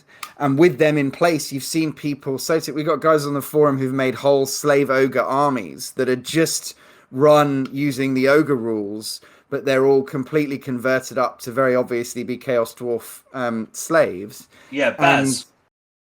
And everyone should check out his blog, by the way. It's fantastic. But this Crusher is great because you really would field it and then there would be no questions why he'd shown up, right? You're absolutely right, Oxy. Maybe he's even independently a creature of chaos or committed to chaos himself, but he's got a lot of the aesthetic. He's got that good armor, but at the same time, he's got, shackles around his legs.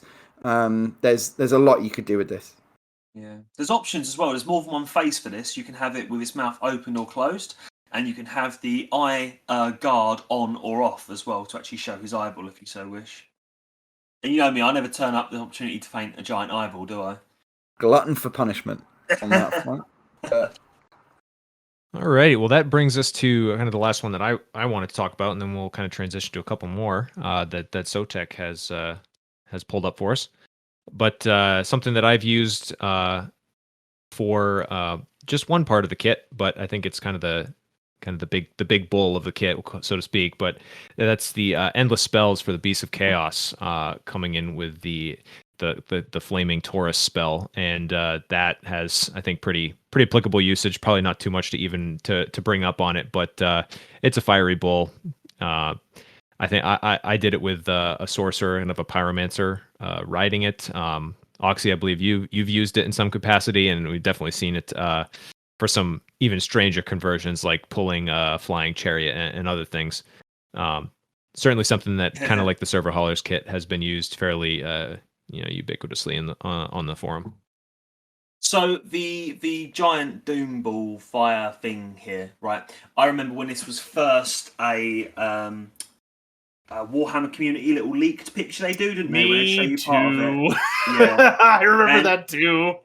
The whole community of our kit was like, Chaos Dwarfs confirmed. It was like, calm down, boys, and it wasn't confirmed either. But you know what, Reaver? This one was as you have a habit of doing, was one of the ones where you beat me in a golden hat competition. You get, and I was so inspired by your sorcerer on ball that I ended up going out pretty much immediately after that competition and buying the model. And the only thing I did slightly different was I didn't have a guy riding mine.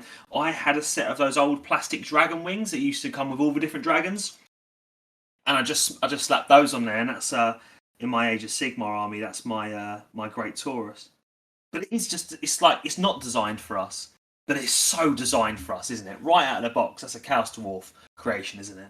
Listen, all I'm gonna say is I understand that the Beasts of Chaos are animals, but why did they have to give them a giant flaming bull? Why couldn't it have been a bull with I don't know, made out of poisonous gas or chaos energies or something, but fire? Come on. It's even painted in a Hashiti way, right? Yes. If you look at the way that the studio have painted it, he's got the kind of magma lines coming in between the folds of the thing. It's a no-brainer for us. Yeah, it was a painful misdirect. I don't care what they say. That was a Chaos Dwarf thing just to make everybody mad. Yeah. No, it's a lovely model as well. It went together like a dream. It's a good size as well. I suppose where the monsters in Age of Sigmar have got a little bit big for my taste, but this isn't actually a monster. This is a spell. So when I use it as a monster, it's still quite conservatively scaled. I mean, it's gonna absolutely dwarf an original Loremaster or something, but it's not quote unquote centerpiece. Do you know what I mean? Yeah, it's I think it's roughly in the ballpark of 50 millimeter. Square. Yeah, definitely. Now, Sotek, you've got a couple of suggestions that you'd like to discuss, haven't you, mate? I do. So the first one that I think is just an easy have if you just want cool parts to add to your minis is the Fire Slayer Endless Spells. So the Magmic Invocations. They're not spells, they're prayers. But the first one that I think is an easy pick is the magma creature. I forget what it's the Molten Infernoth. The Molten Infernoth is just a big spiky lava monster literally pulling itself out of the ground. Yeah. And that would probably be perfect for a Kadai or a Kadai Destroyer if you wanted to put it on a larger base or have it coming out of something maybe stack some rocks and have it come out of a mini volcano or something. But I think it would be perfect for a Kadai or just some kind of big fire demon because that's literally what it is. And then the Zargon Flame Spitter, which is just a big spew of acid coming out of the ground. You could add it on to the barrel of a lava cannon or just have it coming out of an engine or something. But I think that would also just be I think these just give really nice little elements to add to Chaos Dwarf models. Or if you're ever working on terrain, if you use the runic firewall, I would probably just cut off the actual runic parts or edit them to look like Chaos Dwarf runes. As Kozilid and the Chaos Dwarf's own form of Kozilid are very, very similar. They just use a slightly corrupted form of it. And you could use that as a barrier around some of your terrain pieces or add it onto the base of a terrain piece to kind of give it a cool theme and aesthetic. But I think all three of those endless spells could find a lot of mileage in a lot of Chaos Dwarf conversions. Yeah, I tend to agree. In fact, this kit was given away, wasn't it, as a competition prize on Chaos Dwarfs Online, with it not even being a Chaos Dwarf kit. It just goes to show how it's sought after and used by Chaos Dwarf converters.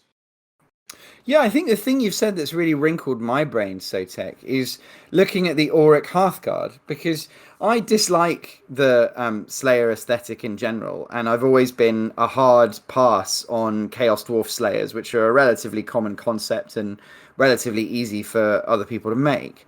Russian Alternative sells some, for instance. They're the only Russian Alternative Chaos Dwarf miniatures I've really not bought. But then you're making me look at the kit with fresh eyes, and I'm just seeing how potentially chaosy those big dragon guns, or whatever they are, magic staves, I'm not 100% sure. The flamethrowers, mentally. God, I forget what they're called too. But they're little lava spitters. I saw those, and the first thing I thought the first time I literally saw this mini, the Auric Hearthguard, or they're called magma pikes. That's right. I looked at them and I was like, are those fire glaives? Like that's what I legit just thought they were fire glaives. And I think for a lot of the Fire Slayer, like I didn't want to put like every single Fire Slayer model, but a lot of the Fire Slayers, a lot of their axes and weapons are so stylized that it's very, very easy to tweak them just a tiny bit to make them look super chaosy. But I think the Hearthguard stood out to me in particular because I really think that those magma pikes would make amazing fire glaives. Yeah, no, you're right. They would, and I think especially in a context where you're trying to create, because we run often fire glaives and Chaos Dwarf heavy infantry in block units of 10. You know what I mean? These are not big regiments, right? So the cost to buy yourself some Auric Hearthguard and then just have these guns would be plausible and workable. Especially if you can do cuts on the hands, just take the hands off and then find some arms that will position neatly. I think they'd be really cool. But I also think you're right. I don't like the range, but I do when I look at the axes on the chosen axes, right? Especially the big one that the guy's got slung over his back. Really what I'm looking at there, again, I'm thinking what you're saying, which is that is a hop, skip, and a jump, almost even just a paint job to remove the most runic elements of it and then instead just have it be an ornate axe in some well-proportioned dwarf hands. Yeah, I mean, if you go look at the Auric Runemaster, the little staff he's holding that's all like got the smoldering fire coming out of it, you could literally run that as a staff of Hashit and nobody would be able to tell. Makes a real nice Wouldn't hat. even have to I can edit say it. that from experience. Yeah, or you could make it a hat. Oh yeah, that would make a great hat. And like a lot of their helmets are very like draconic or beast themed. So like guys, what do they call them? Lodges and stuff of these guys out in the mortal realms who have fallen to chaos, haven't they? In one way, there's one lodge I know of off the top of my head. I can't remember what they're called, but there is a single lodge that like full on fell to chaos, and they are literally like their flesh is made out of like crackled magma because they're so corrupted. But don't have playable rules, but are a cool concept. Yeah, I suppose you just run it as counters, wouldn't you? The only thing that's ever put me off of the Fire Slayers, well, there's a couple of things. I personally like the old Warhammer Slayer aesthetic. One of the things is the mohawks being a hat as opposed to hair. Because I saw a picture, a bit of art where one was getting hit by something and his hat was falling off and the hair was going with it. And I always assumed that was his mohawk pointing through his helmet, but it wasn't. So I will say, real quick, from a lore perspective, it is their actual hair. Okay. But they're weird artist problems that have been happening with Games Workshop. I mean, God forbid, for one of the most recent things that nearly had my head explode is they had an artist do the Underworld's art for the Lizardman Seraphon warband, and he gave the Seraphon nipples. How do lizards have nipples, Mr. Artist? Nice. There are some dodgy people on our board who will now be Googling that fan art, but not for the reasons that you think, Sotek. Oh dear. No, they're very small, unimpressive, completely anatomically incorrect. But there was like a huge amount of memes about it that I got so many emails that day. Sorry, carry on. Well, actually, my next complaint was going to be not necessarily about nipples, but it was going to be certainly nipple adjacent. The nudity. I'm not against the nudity in a kind of prudish sort of way. It's just they're little dumpy guys with their bums out. Like, I've got a toddler, and I've chased her down a hallway when she's refusing to have bath time. That's what I see in this Slayer. And when you're playing a war game, you spend more time looking at the backs of your models than you do the front, don't you? So all I'm going to see is an army of toddlers running away at bath time. I'm not going to see an actual army. The Battlesmith, I think, is the worst one for just having literally nothing on. But I think it's to make the point about hammering the runes into their flesh, and then they go, don't they have baths in lava and all that kind of stuff? So the problem with the Fire Slayers, as just a quick aside, is they are, in my opinion, they are the perfect example of a race who had a concept taken way too far. Yeah. That was way too narrow. Yeah. They would be a super cool race if like a notable part of the range were very Slayer themed. But the fact that virtually nobody in the army wears armor is just completely idiotic. It just looks silly. And it's like how, one of the big things whenever the community talks about expanding the Fire Slayer range, how do you add to this army if the concept is they all have to have mohawks and they all have to be naked? It makes it to them.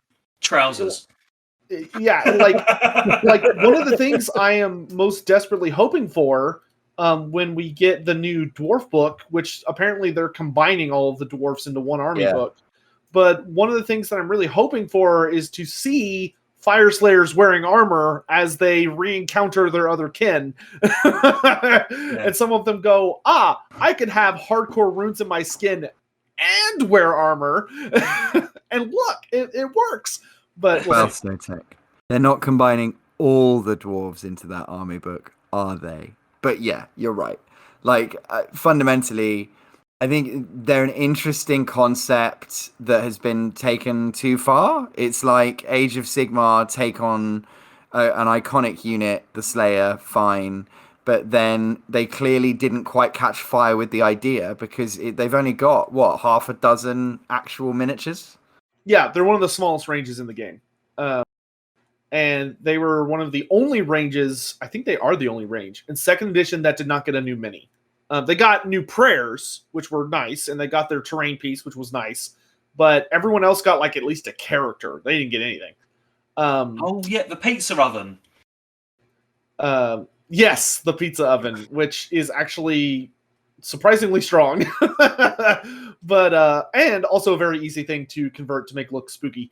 Just add spikes here. But the last piece that I moved up is the Magma Droth. I will say I love the Magma Droth. I think it is one of the coolest models in AOS. I actually have one that's primered, and I'm going to one day get around to finish converting it to functionally be a Stegodon piece that'll run around with my Seraphon. But I think a Magma Droth would actually make a fantastic base to then convert into a Kadai Destroyer. Of just a big pissed off monster that you maybe, if you want, you could paint it to make it look like it's made out of lava, or you could paint it to make it look like it's made out of metal. So it's like a living metallic monstrosity, which it actually does very, very well, especially because it's got like runes already in its skin. So you can easily make it look like it's just a big moving automaton that's been designed to look like a big scary lizard. But, I mean, if you took this kit, I think it would be very, very simple to just mess with a couple of other small kits and get something really impressive looking. Plus, you get all of the little guys that come with it, whose bits would do very well for other Chaos Dwarfs, like the little Rune Lord who's got the axe with the brazier on the top of it looks really cool. The throne you could take off of the Magma Droth and use the throne on like a siege weapon piece. So maybe like the Overseer is like towering above the War Machine, so he has line of sight or something. I think there's a lot of really cool and fun things you could do with the kit overall. But the Magma Droth, I think, would do exceptionally well for a Kadai Destroyer, especially if you combined it with pieces of other like monstrous kits. Maybe add something from just off the top of my head, like if you wanted to add like wings from some of the flying monster kits, or take like a mutilated vortex beast and add a lot of those really nasty corruptive parts to it to give it little tentacles and stuff. You could have a lot of fun with it. Nice. So it's a very cool kit, and do you know what? It's a kit that I have definitely, looking at it now, been guilty of overlooking, seeing it and not seeing it. And Sotek, this might upset you as the lizard man guy on the podcast today, but I think it's because in Age of Sigmar, I kind of got big reptile fatigue. No, I don't blame you. There was a lot of that in First Ed. Yeah, like these Sigmarines, they had a big reptile they rode into battle, and so did these dwarfs. And then when Slaves to Darkness got released, they had a big reptile they were riding around, and they were these funny names, and I couldn't have told you which one was which. Do you know what I mean? It all kind of blurred in my mind. But I hadn't really fully appreciated this is like a proper fire demon. I'd just seen Big Lizard and kind of switched off, but it is very usable. Yeah, first edition was the Age of Dinosaurs, which, as the dinosaur faction, I will say pissed me off in more ways than I can express. the amount of factions that stole our thing, quote unquote, was absurd. Freaking Daughters of Cain taking all my snake crap, and then Chaos taking all my big dinosaurs and stuff. Oh, the saltiness was at very high levels. I think also the fact that like Seraphon didn't actually get very much that was new. No, they didn't. Completely. No, but I mean, in our defense, we do have the largest army because we didn't lose anything. Yeah. And you didn't get split up either, did you? Yeah, no. Like we just stayed as one giant faction. So Games Workshop was like, we don't even know what to do with this. And now you live in space. Sometimes. Not as well. We not only that's an option now. I personally do not run. I do not run space lizards because I hate them. I run lizards that live on the ground. I run actual lizardmen, and I love them. The thunder lizards and the Coatl's claw are super duper fun because they're the OG lizardmen in Age of Sigmar. They're the lizardmen that said that flying around space was stupid, so they landed on the ground and terraformed jungles, and they're kicking ass and taking names. It's great. Oh, I've got one last miniature to add to our conversion kit list, and that's the Iron Blaster. So the Iron Blaster is almost suspiciously cheap, right, given what it is, which is a modular kit that can be assembled two ways. Either giant brass cannon with vaguely Cathay-styled aesthetics to it, with a big slave ogre holding it up and pointing it in a direction, or Noblar scrap launcher, which is a kind of chaotic looking big catapult that fires loads of bits of metal and then has a bunch of slightly piratey looking Noblars crawling all over it. Now, look, Noblars divide opinion, and the extent to which other people want to use goblins in their Chaos Dwarf army is completely up to them. But I think everyone knows that I'm a pretty massive goblin collector. I really like the scrap launcher as something stupid that the Chaos Dwarf slaves cobble together and bring with them.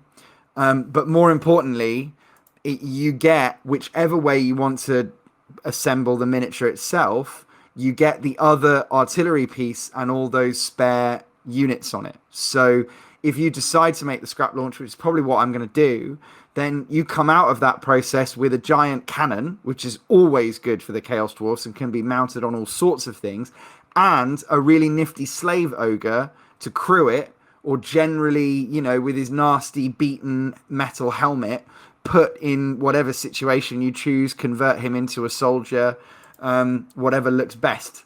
Because the kind of combination of like horrific looking metal and then this big gun and then these handy greenskins crawling all over everything just kind of gives you a lot of different angles that you can play all at once. And Chits, am I right in remembering that it's kind of pulled by like a woolly rhino sort of creature? Yeah, it's pulled by a rhinox. Yeah, rhinox. So but that's a cool thing as well, because I was just thinking about the last interview we did with Tyranno, him having the hobgoblins have the option of have a big beast of burden as their kind of big monster. They said like... Yeah, they were based on war elephants, weren't they? Yeah, that's it. So you could get double duty out of that kit. You could get a couple of cannons for your Chaos Dwarfs. You could get a slave ogre to do something else. And you could get a rhino for your hobgoblins to be riding around on. You could get a lot of things out of that, couldn't you? Yeah. When I think anyone worth their salt should know that when and if we get Hobgoblin Kane, one thing they're going to have that's going to be badass,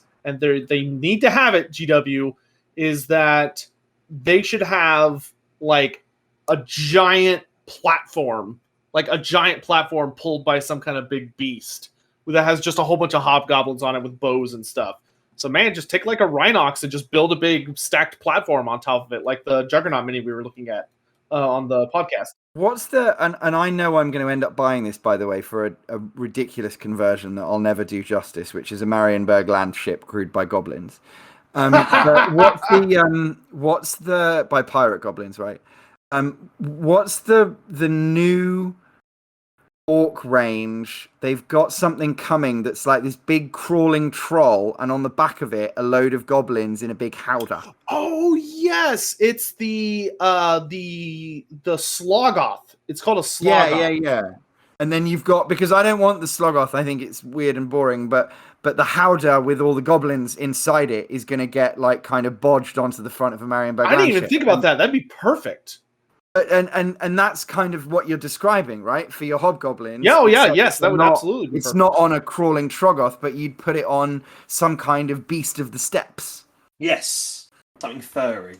Well, there you go, GW. Once again, you don't need a studio. You just need a bunch of old Warhammer Fantasy Battle fans sitting around talking about what you should design. We'll include our address for royalties, though. Thank you. That's it, yeah.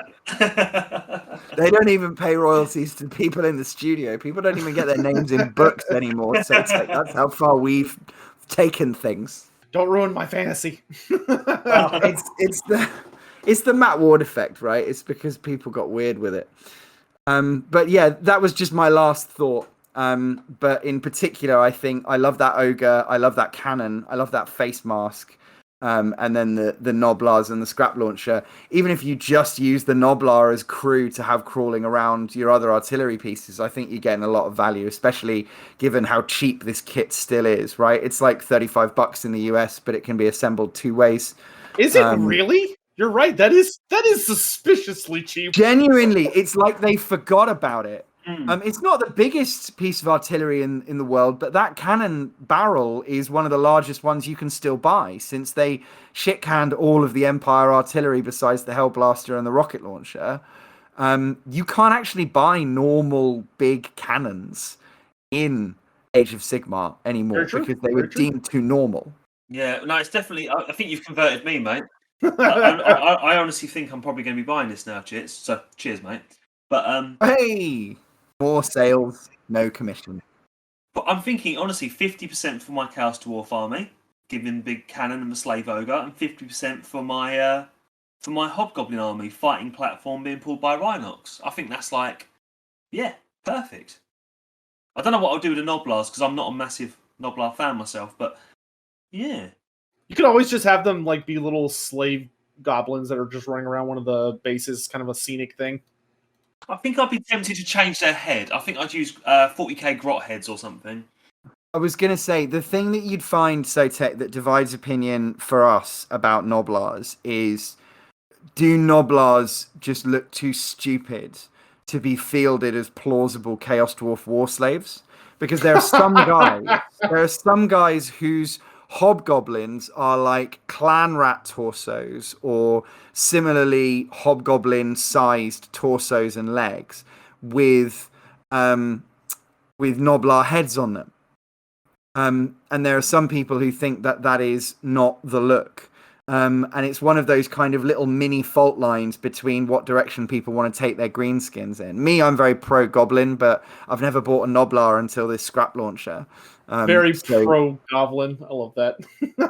Honestly, I'm a Skarsnik OG goblins only greenskins collector. I've got like Marauder goblins older than me that I've spent far too much on over the years. I've got every make of Spider Rider in my collection going all the way back to the 80s. But it's one of those things where sometimes you want them to look just that little bit less ridiculous so that the army can maintain its gravitas, because I think you either want to go full goof or full grimdark, but getting stuck between the two can be kind of unpleasant, and the Ogre Kingdoms, they get stuck there because the Ogres are pretty serious looking dudes, and then the Noblars just kind of give off this vibe of comic relief.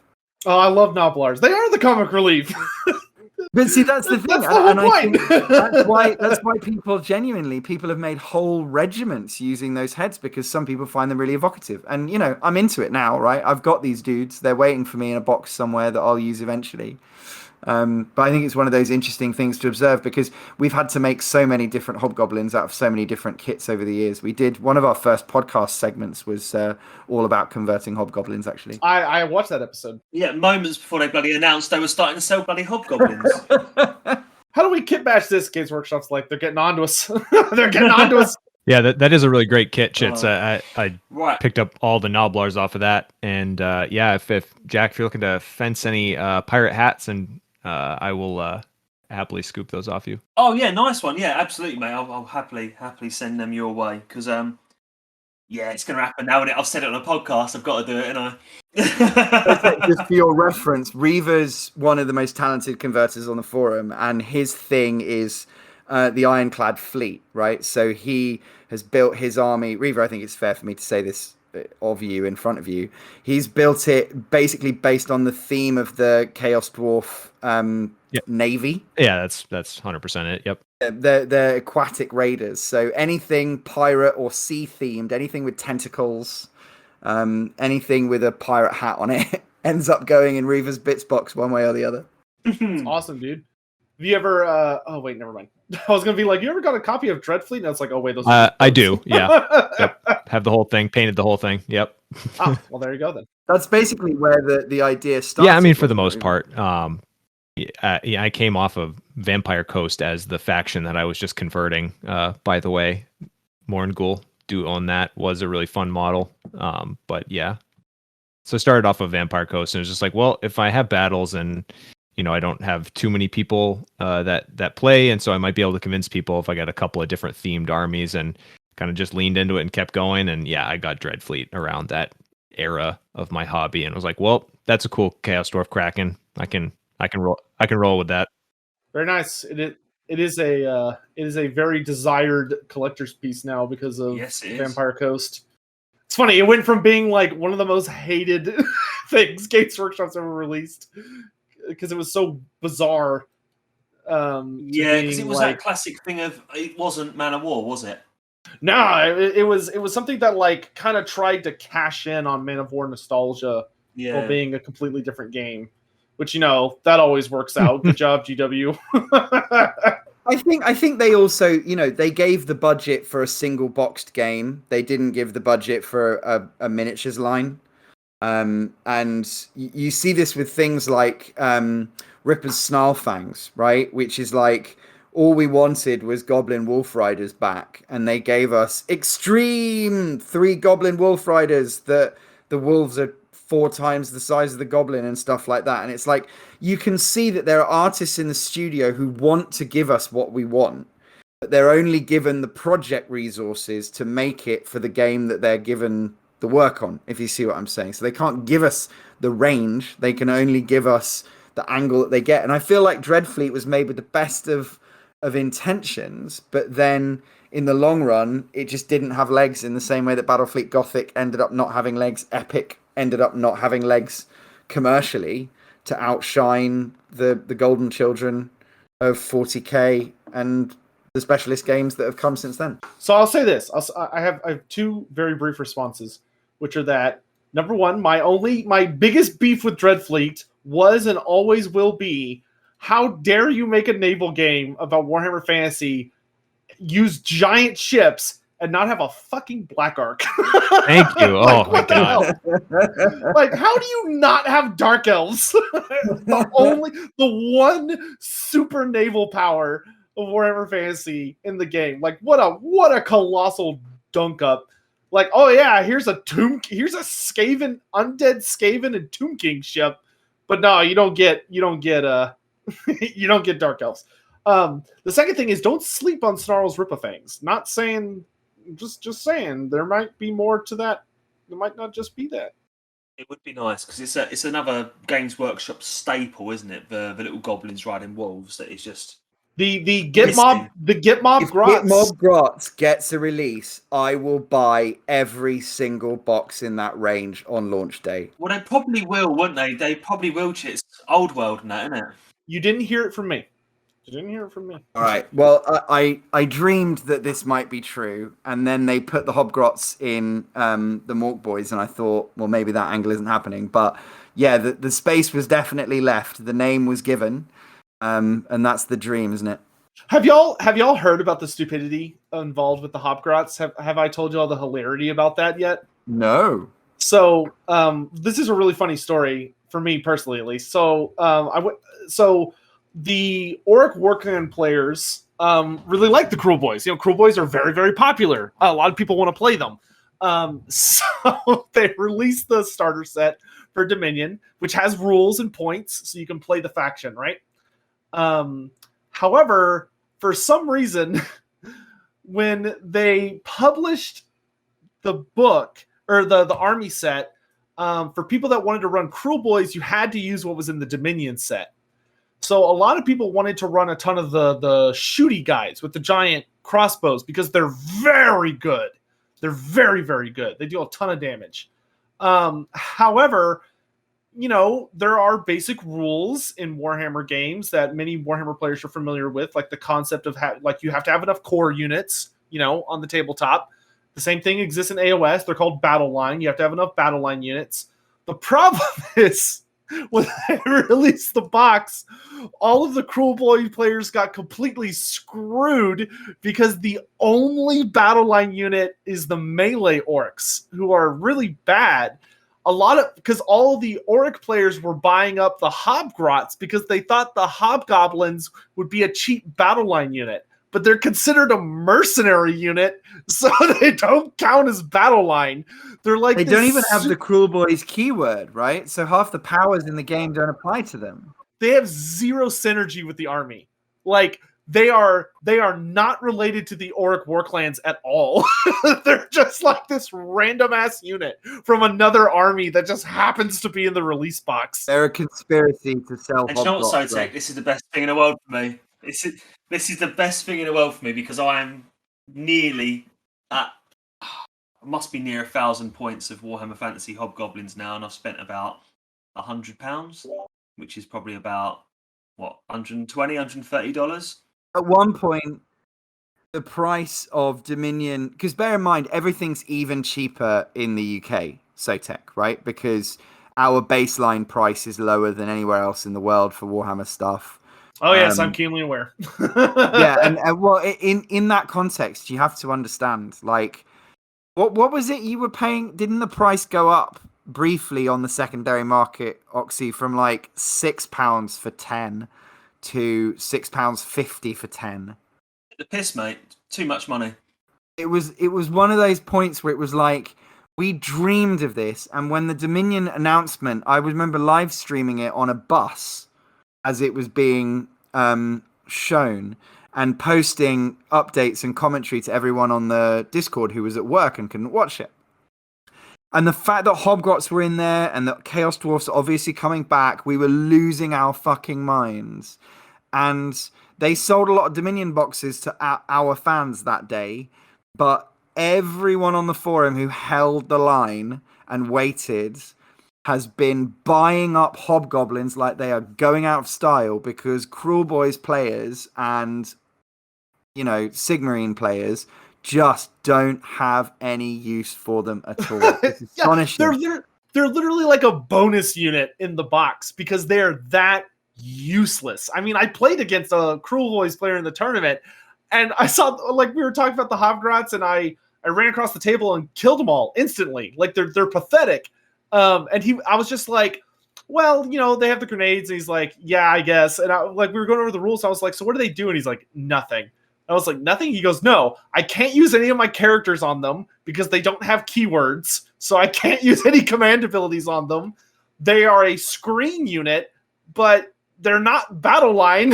So I can't just like take them for cheap. So then I can take fun stuff. Like, unless they include some kind of new special rule in their army book, they are literally useless in the Auric Warclans book. Something to bear in mind with these as well, Sotek, similar to what you were saying about the Slanesh units. These guys are strangely on diagonal slotters straight out of the box, and they fit diagonal 20mm slaughter bases perfectly, and they rank when you do it. Yep, not a convenience, or Yeah. not a Coincidence. what's the word I'm looking for? Coincidence. Yeah, there we go. Yeah, these are. I would say these are almost definitely old world models waiting to happen. Now, in terms of is there more coming? I bloody well hope so, because they've kind of divided our community really, because there's some of us in the Chaos Dwarf forums who have been collecting hobgoblins for such a long time, and the kind of floppy hats and cloaks and all that kind of look has been moved away from here. So some people are very against them. I happen to really like their aesthetic. I just don't know why they had to do the sneaky gits specifically so dirty like this, because sneaky gits were like a special infantry regiment that could surround on 3 sides when it charges in the front, right? And it does bonus damage if you obviously charge a regiment in the back as well. And they were kind of like the elite hobgoblins of the original 94 Chaos Dwarf list. And yet now they are, because they're the obvious inspiration with the 2-handed daggers and all that kind of stuff, but now they are hands down the most irrelevant version. And all of the subsequent Hobgrots that get released in some form at some point, whether it's part of Oathbreakers or what, they're always going to be better than that, because they obviously are going to look at what the rules did to the sales and say, we need to write better rules so that people buy these minis. Yeah. I think, Reaver, did you say once about them being sneaky gits and having hand grenades being kind of a bit of a contradiction? Yeah, I think that was something that we discussed well, when that first drops, and I was like, I guess I don't mind them. I haven't picked any up myself, and I guess they were kind of the hobgrot in the room, so to speak, that we didn't pick up in terms of this discussion. But hopefully the next golden hat, which there's still time on, but I believe that's mid-September. Is that correct? On the September 12th deadline. So it very much depends on how good I am at editing, Reaver, as to whether or not this is going to be out before or after. That's fair. Yep. Sotek, just so you know, our community does contests. And in fact, listeners, the results of the Golden Hat Hobgoblin contest will be probably with you by the time we get this ready to post. But right now, the thing that everyone is working for our painting contest on, everyone except me anyway, is doing something cool with the Hobgoblin concept as inspired by the release of the Hobgrots. And tons of people on the board have been hoovering up Hobgrots, and some of them have been looking at how to convert them into old style Hobgoblins with scale mail or big puffy clothes. Other people have been trying to kind of roll with the aesthetic in a different direction, and it's all going to be very kind of green skin themed over on Chaos Dwarfs Online for a little while, which is, we've got some people on the forum who collect straight Hobgoblin armies with no dwarfs in them. That's where we're at as a community. Like, those guys are around and they have a good time too. But I think it will be really exciting to see everyone's projects when they are ready. Oh yeah, and I think that Hobgoblins are in for a great time, Hobgoblin fans, when we get to see the full Chaos Dwarf range, because it genuinely seems like they kind of put out this new, like, this Hobgoblin unit. To me, the way I understand this Hobgoblin unit, based on what Games Workshop has told us, is that these are not, the new aesthetic of the Hobgoblins. These are like the crappiest, tiniest, bottom bitch tier Hobgoblins that are allowed to go hang out with the Oryx, but all the real ones, like the spooky ones that are going to be like, probably wearing all the really cool armor and stuff, have yet to come. And I'm really, really excited to see what they're going to do with those. Oh, I hope so. I really hope so. I've enjoyed these models so much. I find them so characterful and so interesting and so convertible as well. I suppose just it's the nature of them being a plastic multi-part, isn't it? But yeah, so I really hope you are right there. It'd be great to see more of these coming out. Yeah, the only thing I was going to say is that I think the golden hat will be something that I probably won't end up in, but I'm definitely looking forward to we'll call it leveraging ideas once this all wraps up, because I think from our conversations with Toronto and just the general Hobgrot theme over the last, since the Dominion release. I think it's definitely something that's going to find its way into the mysterious seas and the conversions that I'll have to do to make a nice pirate themed version of the Khanate, essentially. But I think I'll just wait and see what happens with the Golden Hat, and everybody in the community always has a great host of ideas, and I'm sure people will do things in myriad interesting ways. Almost definitely, I'd say, mate. Yeah. All right. I think, gentlemen, that is just about everything we had kind of prepared to speak about today. So I'm going to start wrapping up. First and foremost, I'd like to say a massive thank you to Loremaster Sotek for joining us today, mate. We're a pretty new podcast from a pretty small little corner of the Warhammer fandom, and having you down here and getting involved with us here it's been a real treat, mate. So thank you very much for coming down to us. Oh, well, thank you for having me. Y'all are doing great work. Y'all have a very, very busy community. And I really hope that between the appearing over on my channel and stuff, that y'all can continue to have big growth. And I hope y'all are ready for the just fever pitch that's going to happen when I will say this, and that I have listened in on conversations where there have been musings about the inevitable trailer for the Chaos Dwarfs, and there's just nothing but excitement in the background for when that finally can be made and unleashed upon the world. An exciting time, an extremely exciting time to be in this fandom. Yeah, absolutely. And of course, the big message always is at the end of these podcasts, please come and see us over at the forum. It really is the place to be, okay? You are going to find so much inspiration. You're going to find a really cool community.